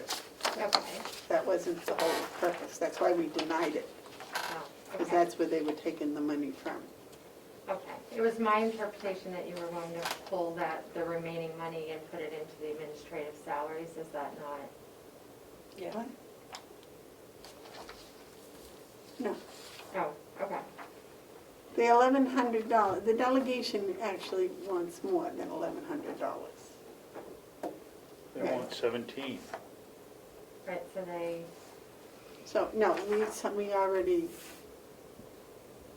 have, they should have a new line item transfer of request that they gave for today. Do you have that?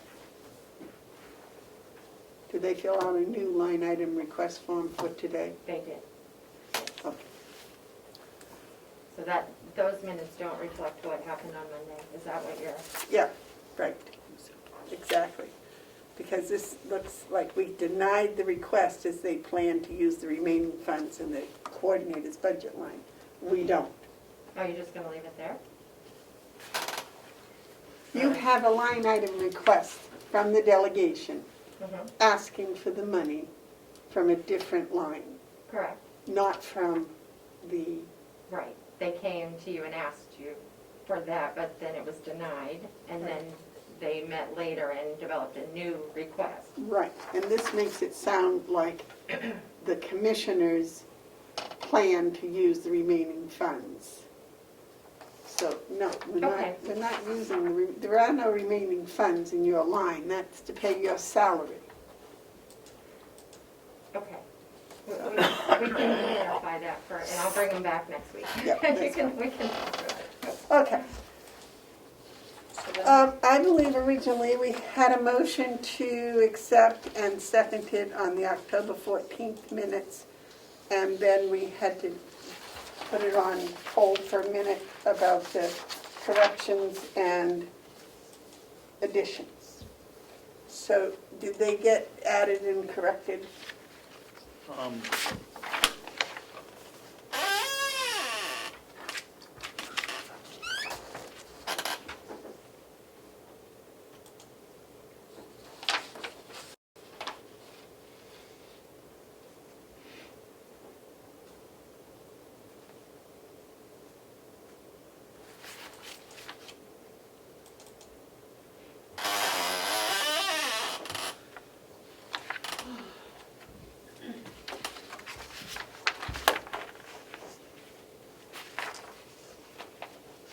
Now, when you make changes or corrections, could you put the changes and corrections in red, please?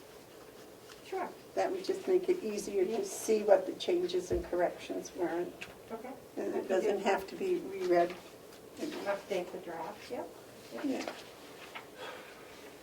can do that.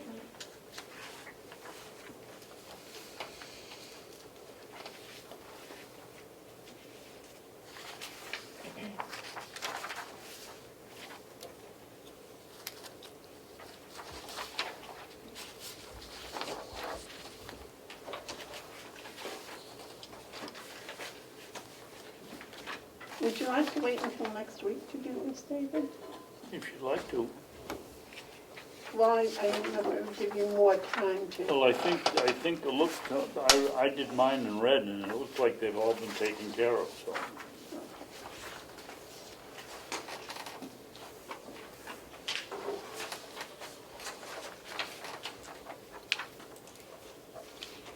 I'll make a motion, we accept the October 14th draft minutes. I'll second. Okay, the motion's been made and seconded to accept the October 14th, 2020 draft minutes. All those in favor say aye. Aye. Aye. Those opposed?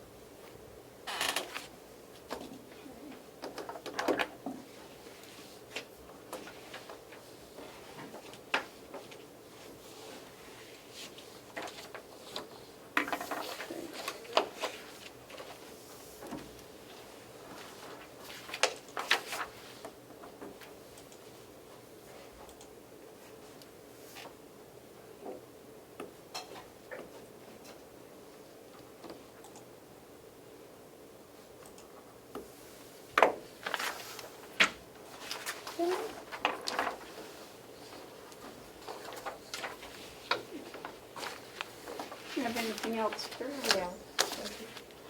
Well, thank you very much. Here you go. Thank you. Commissioner comments. Terry, you have something? I do. Denise emailed these to me this morning because we found some mistakes on Saturday when we were up there. So she redid it. I think the one was down here in 4152, assessing property annual work. There was originally, it was 4,000 for 20, and it was a mistake, it was 1,400, not 4,000. Madam Chair, point of information, what is this in reference to? Hale's location Thank budget. you. Sorry. Okay, So the 4,000 should be 1,400. Right, which it is now, on this new one. Yep. oh, you have a new one? I just gave it to you. Okay, well, wait a minute, I don't know quite what's going on. Okay, So, go all down right, to- so Denise from up at Hale's location Right. sent a New, proposed budget for 2021 for Right. Hale's location. correct. And she corrected some errors. Yes, she And did. one of them was, 4152. Yep. the property, assessing of property annual work was Correct. changed. To 1,400, right? To 1,400, yes. So why does it still say 4,000? Mine says 4,000. It is, but the approved for 2020, she had it at 4,000. So she wants to appropriate 4,000, or she wants to change that to 1,400? No, It appears, if I understand you, Terry, she changed 2020 from 4,000 to to 1,400. 1,400, Yes. and now she wants to make 2021 1,400 also. No, 4,000. 4,000, okay. Yeah. So the change is over here on the Yeah, on 20. She approved wanted you to have the 2020. right numbers for 2020. Okay. Did she, did she change the total gross appropriations number also? Yes. That's the only change on it that she did, because it was a mistake that was brought up to us on Saturday. And then she also sent the proposal from Whitney Consulting Group, LLC of Salem, For what? for Oh, the this contracted, is- for the this is it. assessing service, yeah. Okay, this is it. So we have that to look at. The annual assessing of the property, Right, that before was $1,400. yeah. And they are now asking for 4,000. Well, I think it's a, Is this the same company we hired last year? that I don't know.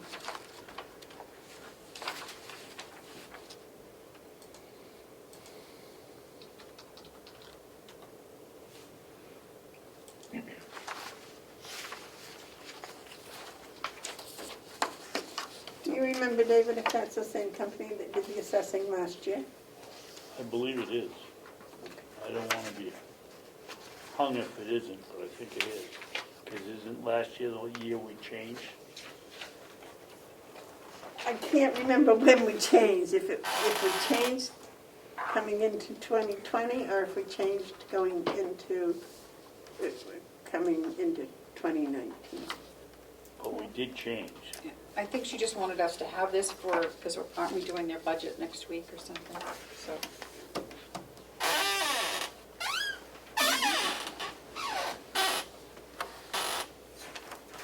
and they're So I also, think our budget, aren't we doing their budget on November 10th? So, yes, and you have a Hales Location Selectmen's meeting on the 4th, and then their budget finalizing on the 10th. Yep. and also, she emailed us about someone in Hales wanting to rent their property, short-term rental. And they were wondering if they had to have a permit to do that.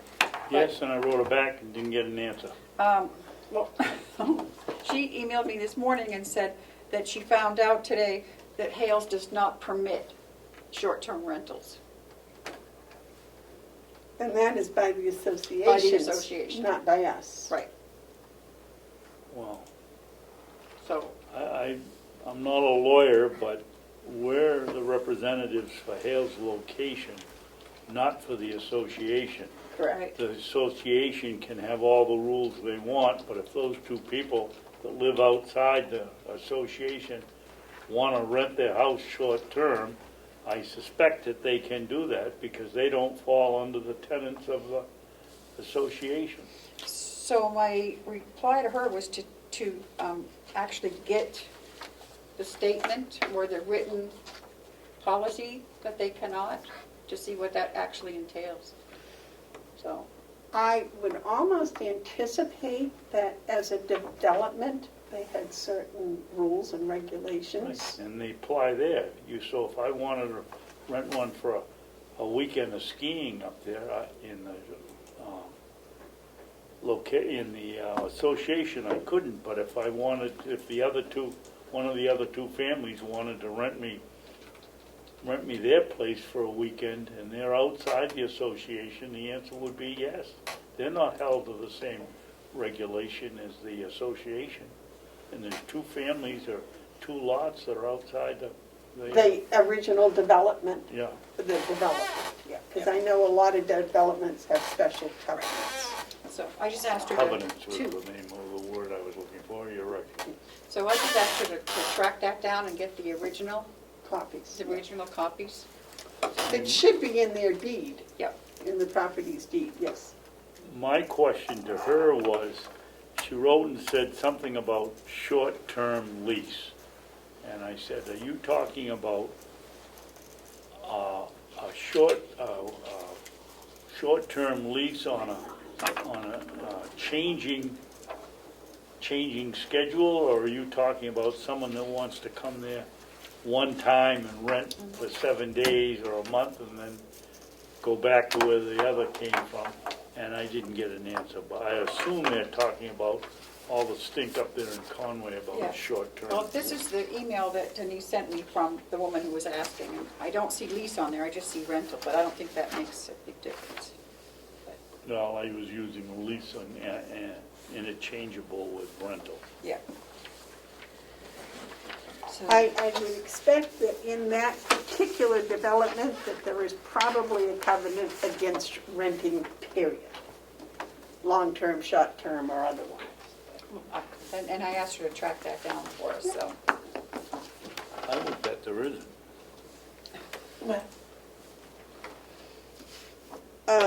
It should be on the deed of the property. Yeah, in the covenants that they've approved.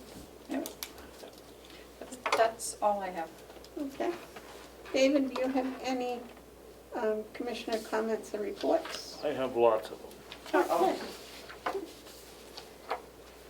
Okay. First, the education. Liz finally had Abby send us a copy of the law that we were questioning about. The apparently oversight of an unincorporated town, taking the money and having to apply it within the. I called Kevin Richards, and he didn't see any problem with us sending the children to for Freiburg. And I said, when we get this whole mess straightened out, I will call him back and let him know what the upshot was. So I guess we're waiting for an answer from Abby or Liz whether we're locked into paying somebody in some town in Carroll County or not. Because the first thing Liz said to me was, or Liz or Kevin was, well, what about Chatham? That's my concern, because that's discrimination, I think. If depending upon where a student lives, that says whether or not they can go to another school. I mean, that's kind of discriminating, I would think. Well, it is out of state and it is out of the county. But I mean, to pass over. And they can send their children there if they want to pay for it. Right. It's a matter of paying for it. But I think for the legislature to have passed a law saying that because a child is living here, they're being denied the same rights and privileges as a child living there. I thought that was one of the whole problems with how the educational system is funded in New Hampshire. They were all upset because it wasn't equal for all the children. It isn't equal. You're right about that, but it wasn't who's paying the tax bill to have them go to school. Well, it just seemed like it was discriminating against the children. Shall I continue? Yes, I'm sorry. It was my... I had left by the time you apparently must have been introduced up at Hales. Did you remember to tell them that we were going to have because I know Terry and I both forgot to. Yeah. Did you tell them? I thought I said that we were having We talked to regular them, meetings at the first Monday, but it wasn't announced. first Wednesday. I think maybe we should send a written Yeah. notice. I think we should send a written notice whether or not it was announced. It still needs to be official. Right. So would you do that? Madam Chair, that's already been taken care of. I sent a public notice up to Denise to post up at Hales, and it's on the board downstairs and on the website as well. So asking her to disseminate it to the proper people in Hales. Okay, because she does have a list of all the residents that I she figured can she email. had a better contact list than I, so. She's Why way ahead are we of me. wasting the ink to print it and hang it up down here? I don't think I've been here 10 years, I don't think I've ever seen a resident from Hale's location in here except one time.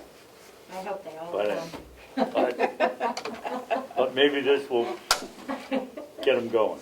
Maybe if they know they have a specific time that we will dedicate just to them, they might come. And they have the Zoom credentials, so if they needed to attend that way too. Next thing, Madam Chairman, I thought we made it pretty clear that we were going to be a building that you had to wear a mask in, and you had to go through the procedures to come in here. I come in here today, and I'm not going to tell you who the individual was, but I offered the person a form and said, "You want to fill this out?" And he said, "No, I don't have to." I said, "Can I ask you why?" And he said, "Yeah, the commissioners gave me permission not to have to do it." He didn't even recognize me with my mask on and didn't know who he was talking to. But they're not doing it. He said, "I'm not going to take my temperature and then drive an hour and a half and come up here and find out it's too high and go home." So he's not filling it out. And you're the chairman of this board.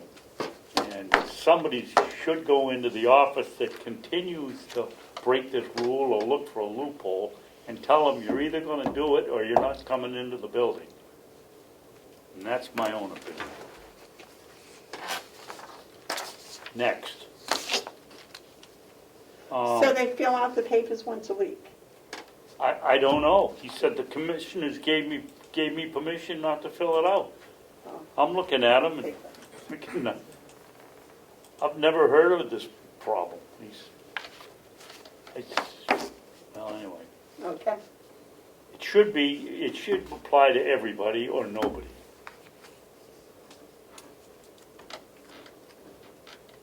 The next thing is, we had the meeting for, some time back for, what to do with the old nursing home. And the architect was he volunteered to do it on his own expense to come up with, some sketches. Has that happened? I believe, but he was here yesterday with Bob. I was unable to make it because of a prior commitment, and Kelly was not. Did you make it? No, I didn't even know it was coming. Well, that was announced at the delegation meeting on Monday. I didn't hear it. Oh, well, anyways, so I don't know, and I haven't seen Bob to have a follow-up. I kind of thought maybe he would show up today, but he hasn't had anything to do, so. Okay. Madam Chair? Yes. Excuse me, I did just a few minutes ago, 3 minutes ago, get an email from Bob Murray about this. And they had the meeting yesterday, 2 hours with the architect and a construction person, contractor. And that contractor could have an estimate to us by end of the second week in November. Estimate for what? I don't know, but he said that, We didn't vote on it. But we did ask him if he could find out approximately how much it would cost to do whatever we have to get done, didn't we? Well, it's going to be different if it's a daycare center or it's Well, maybe he traditional was housing. just the offices, just I the think offices. Or just the office. Because that's what we were focusing on, the offices. Well, I think the chairman of the delegation was focusing more on a daycare center, and we were focusing on offices. Well, that's what she brought up at their meeting, had there been any other proposals or suggestions besides that, so. Madam Chair, point of information. The architect has provided you a drawing, a preliminary drawing. It was issued. It was distributed in the delegation meeting a few weeks back. You may have it on file. It was a drafting, an overview drafting of the Right. facility. But I don't think it was what we were looking for. We were looking more for office space rather than the wings as That may have been a daycare. meeting I was absent for. Was it in color, Ed? I don't No, it remember. was, it looked exactly like the actual drawing you already have of the.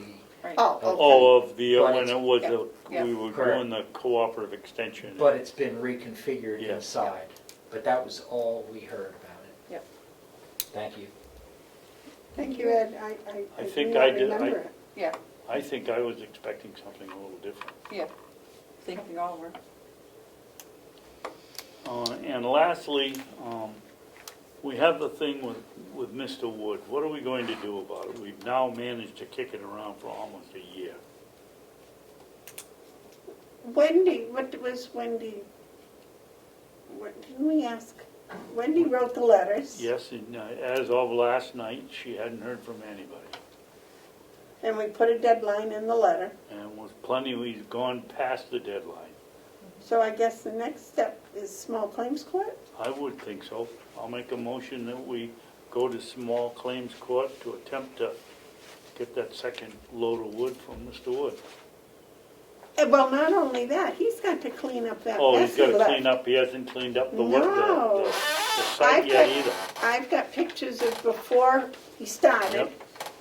and then I've got pictures after he started. Well, recognizing your skill with your cell phone, Madam Chairman, I have are none. you sure you still have them? Oh, these were hard copies printed out. Oh, okay, we're safe. Oh, yeah. We haven't had a fire yet, so Yeah, we're safe. and here are the pictures afterwards, and it's a mess, and it's gotta be cleaned up, and the little bridge and all of that. Yep. And that's just a Oh, copy. I remember that. That's a copy of the packet that went to Mr. Wood. I remember that. Yeah, We so, got one too, didn't we? Yes, yep. so I don't know, do we need to consult a lawyer before we go to small claims court? I don't think so. You just go over and pay your $68 and get in line.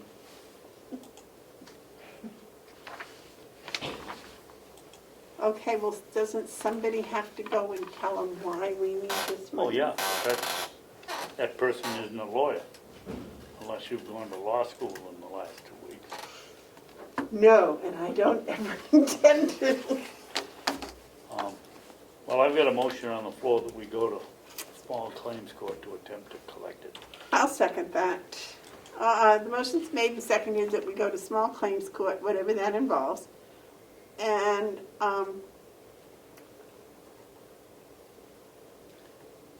to collect, I would put in the relative cost of he owes us a truckload of wood, so 1 truckload of wood. and clean up. And cleanup, yeah, and the money for clean. Yes, because we said we were gonna get it done ourselves If he if wasn't. he didn't do it. And that's what it, if I notice, that's what it does say in the letter. If That's you don't respond, we're gonna have it done and bill you. Yep. So, Maybe we should have it cleaned up first, before we go to small claims court, so we know how much we're asking him to pay to have it done. Or at least have someone give us an estimate of what it will be. Can Wendy give us an estimate of cleanup? No. She's in the timber industry, not in the excavating industry. But you we, might be able to refer someone that could give us But- an we got plenty of people around here that move dirt. Yeah, but this isn't moving dirt so much as it's moving all the junk and the stuff that tore my bumper off my truck. Madam Chair, point of information. Yes, sir. It may be advisable that this, since this may be legal action, that this should be in non-public so you can openly discuss the details. Thank you. No, I was just thinking that, but.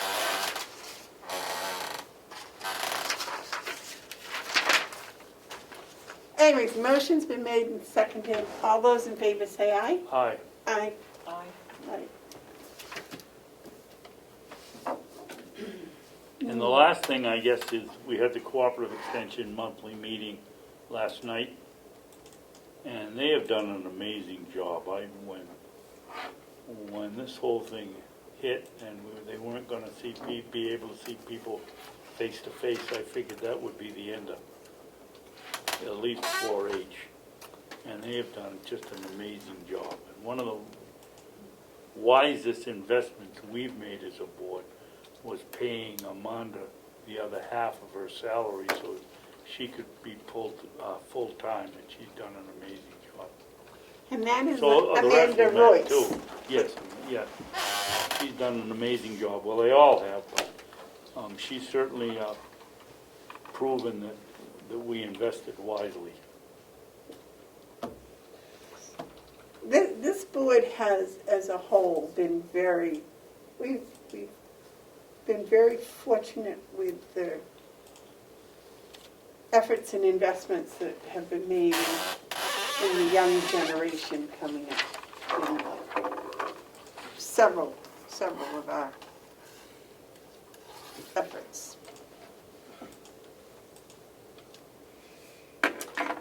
Anything else? No, that's it. All right. Then would you like to read us into non-public? Is there a public We've comment? public input here and media questions and You want to do all that before public meeting? Okay, no problem. All right, are there any media questions? Is there any public input? two. Yes, sir. Would Yeah, you state Jeff- your name and the yeah. town you're from, please? Yeah, Jeff Runnels, right down here in the village, 35 over 28. Mine is more informational. It's a little bit off topic, but down the line it could be certainly affect the budget. I know you're the Water Commission, and my brother and I were exploring the possibility of a 10 to 15 unit subdivision in the village area with access to water. So before we go anywhere, is there any chance of tying into the county water? We don't normally respond to public input, but I will tell you this. We are still in the process, and we're making some progress towards getting some current engineering evaluation of our water system and what it can have for capacity. We found the old report, right? That was what, 10 years old? Yep. Or 15? Well, more than 10. Yeah, it was quite old. So we're working on getting a new one so that we can find out what the capacity is. Also, in our budget is doing a new water tower. And I think that's going to have to, the influence is going to be as to the engineer. If he says, oh yes, you can have 100 people on your water system, then what you're proposing would be certainly acceptable. If on the other hand, he comes back and he says, no, you're only supposed to have 32 and you've already got 40, Yeah. then, Well, that's what I've heard. so that's where we're at the moment. I wish I could be more definitive, Yeah. but Is there a time frame to that? let me see, what did Will say? What did Will say the engineer he contacted told him? I don't think we got a timeline, to be honest. I don't think we did. No. No. But it's in the process, and that was only last week he told us that he'd contacted the man. Yes. Yes, ma'am. Oh, Oh, just to find, I know where I am, the line is undersized. They put down, I think, a 4-inch line down our road versus what I think should have been probably a 6 to an 8. And that serves the hydrants as well. So do you know if that's being addressed? Anything to do with that? It was put in undersized, it was known it was undersized. So I don't know if that's... Well, I was here when it was, I wasn't on the board when they, and maybe that's where the, 'cause the figure I remember was in the 30s. They had 30 hitches, and they weren't gonna take any more. But I think that wasn't the engineer that said that, because that report we got doesn't say that. No. The original report we had didn't say that. So, You asked whether okay, we... well, maybe that's unrelated, but I know when I added a service a year and a half ago, it was an issue. size-wise in the line.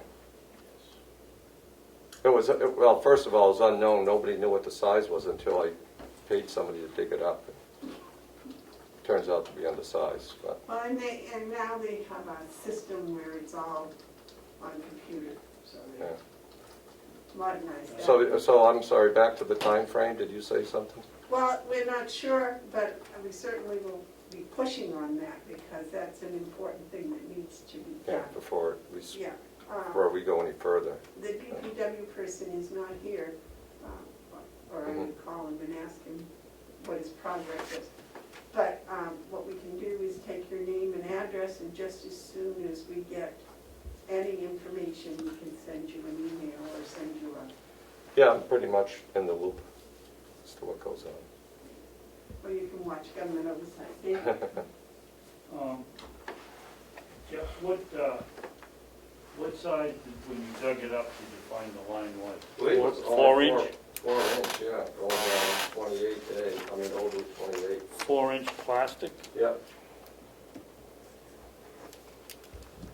Now, there should have been, that was updated 10 years ago, right? We just paid off the bond.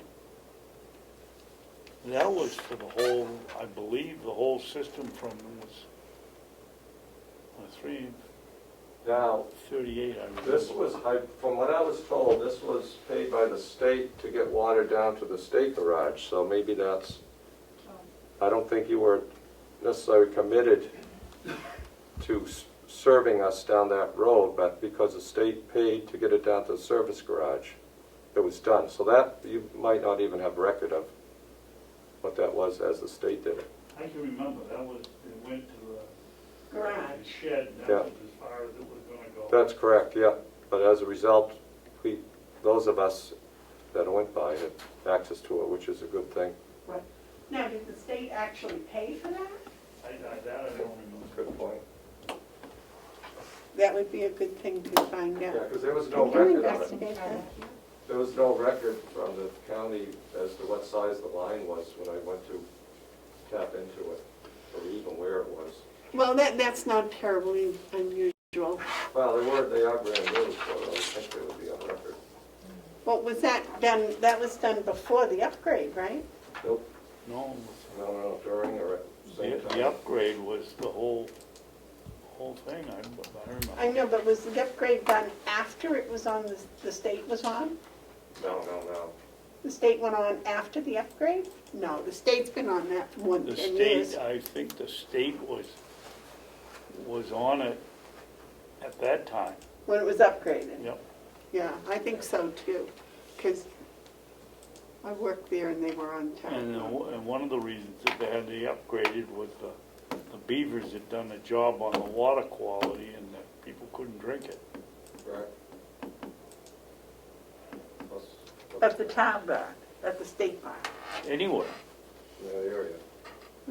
That's why they're all on it. Thank you. Okay.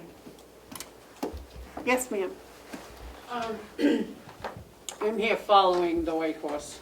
Okay, could you state your name and... Karen Nadella Banks, Osby and Village. residence? Yes. Directly across from the proposed site. Awesome. Yes, ma'am. So I'm following the water aspect of all of this. And I understand budgets, and budgets usually are a little bit bloated, and sometimes the information is not always correct. I'm glad I came today because I actually was enlightened a little bit. First of all, I want to say everybody who does public service of one sort or another, it's all great. I have no problem with any of it. I learned today that the county and the state is going to give him and has given Mitch $163,500. Is that a gift, a grant, a loan? What do they call it as public support? Regional appropriation. It's a regional appropriation from our budget. A gift? Do they pay it back? Is it a loan? No. It's a gift. Where did the 183,000? Well, there's 13.5 Carroll County Towns pitches in. That's not us. And then we have 150,000 from Carroll County grant. That's from us. That's from the county So commissioners. all of Carroll County and the towns are going to gift them $162,500. That's a huge gift. That's almost matching funds for Harbor House. Also, the fact that Mitch states over and again that there is a shortage in the state. Well, the fact is that Harbor Homes actually funds 101 facilities in the state, and there are 221 facilities in New Hampshire that help with alcohol and drug situations. There are 23 long-term and short-term facilities in the state, so there really isn't any shortages per se. I even have them broken down by actual cities and towns. That all said, I found that a lot of the information that he has produced in his little budget here is based out of information that came off of Harbor Homes' website. And Harbor Homes' website has information on there dating from 2000 through 2015, which is old information because the actual information has changed since 2017. The state of New Hampshire was ranked number 2 overall in the nation for drug abuse during the years 2008 to 2015. And that number significantly started to drop in 2017. Also, the categories of drug and alcohol abuse have altered and changed and been reduced. There was only one category that slightly increased. And so, you know, there's a lot of things that are going on with all of this that is political. And I will say that because Harbor Homes, Inc., who funds them, receives a lot of their funding and are in collaboration with Federal Home Loans Bank out of Boston. Now I know that we all need drug abuse, alcohol abuse. There's a lot of things that go on that need public help, and that's wonderful. And I have no problem with any of that, as I have stated. However, I, like Fergus, have spent hundreds of thousands of hours reading, studying, old things, new things, all of it. And the more I studied over the last 2.5 months, the clearer the writing on the wall has become. Harbor Homes and the Federal Home Loan Bank of Boston, their sole goal in tying every human ailment to the reason why we need affordable housing is phenomenal. So their main goal, or where the rubber meets the road at the end of the day, is they are tied into helping to fund federal housing, federal affordable housing, Section 8, and HUD. The more gateways, rehab houses that open in neighborhoods, the easier that will be able to be sustained or added. And my fear in all of this, here in Ossipee, the paradise gateway of the Lakes region, is that as this progresses further, we are going to end up looking more like Nashua and Manchester and change the whole entire makeup of who we are in a resort area where people come to enjoy life. And that would be a heartbreak and a shame. That said, I would only like to add, going back to the water issue, because that's really my only concern with the Water Commission in this. I do not begrudge you that you deal in all these things. May I remind you of our 3-minute time limit? Would you like me to stop? Well, no, you can wrap it up, but I just want you to know we do have a 3-minute time limit. My concern, after speaking to a lawyer, and trying to get the bodies to follow the state official handbook, rules, legislation, and ordinances is this. I understand there's a feeling and a thought and a concern. And yes, the water study is important. However, it was not important to look at it when the courthouse was built, the jail was built, the nursing home was built, or the administrative building was added, or whatever else has been added since. It was not something that made Will go and have to seek it out when the little train station wanted to add a couple of offices in there and the little trailer down the street. This became an issue when White Horse became an issue. And all of a sudden, after that Wednesday meeting, I believe it was the 23rd, then Will was told to find the study. That's because it was initiated because of this commotion. You're wrong Now- about that, but your time limit is up, so Okay. I asked you to wrap it up, so. Okay, we'll continue it next time. I will only address the issue that we have been talking about this for a year and a half. So Say this again? we've been talking about finding out about the water tower and the, Since August, I believe. a year and a half. Well, It was put in the budget a year ago, so we've been talking about it for a year and a half. You can check on government It was oversight. supposed to be looked at, should be looked at. At some time, we're going to look at it, but it was never find it, Will, until this issue. All I'm asking is that the county commissioners play fair. It is not the town's responsibility to pay for that. Thank you very much for your input. All right, we'll continue. If you have anything more, you can put it in writing if you have. No, I will specific continue to questions press you want to forward, just hoping that I can get the boards to do the job they're elected to do. ask.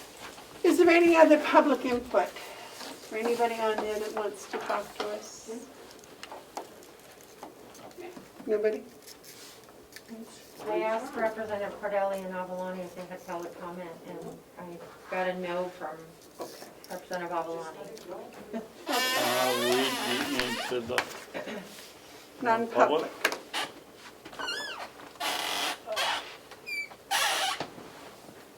And Madam Chair, I just remind that if you're going to talk about any legal issue regarding the timber, you may want to add a non-public in relation to that. Well, I wasn't going to, but if you two would like to, you can.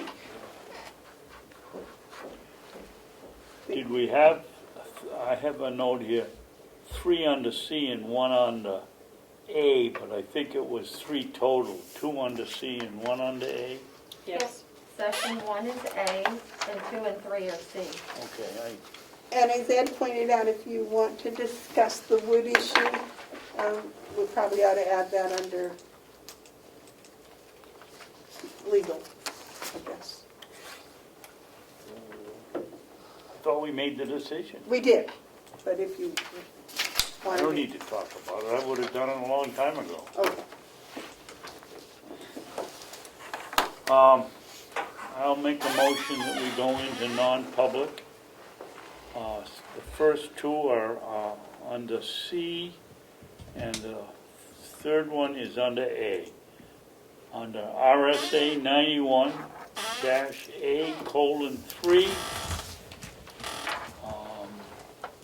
parentheses, small, Roman 2, parentheses, small c, matters which is, if discussed in public, would likely affect adversely the reputation of any person other than a member of the public body itself, unless such person requests an open meeting.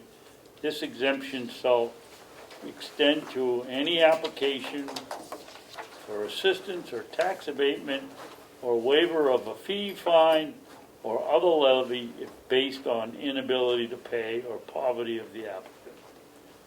And the third session is under A, RSA 91-A:3, Roman 2, parentheses, small a, the dismissal, promotion, or compensation, excuse me, of any public employee or the disciplining of such employee or the investigation of any charges against him or her unless the employee affected, one, has a right to the meeting, and two, request the meeting be open, which in case the request shall be granted. I'll second that. Roll call, please. Commissioner Babson? Yes. Commissioner Bevard? Yes. Commissioner McCarthy? Yes. Thank you. 1:14 p.m.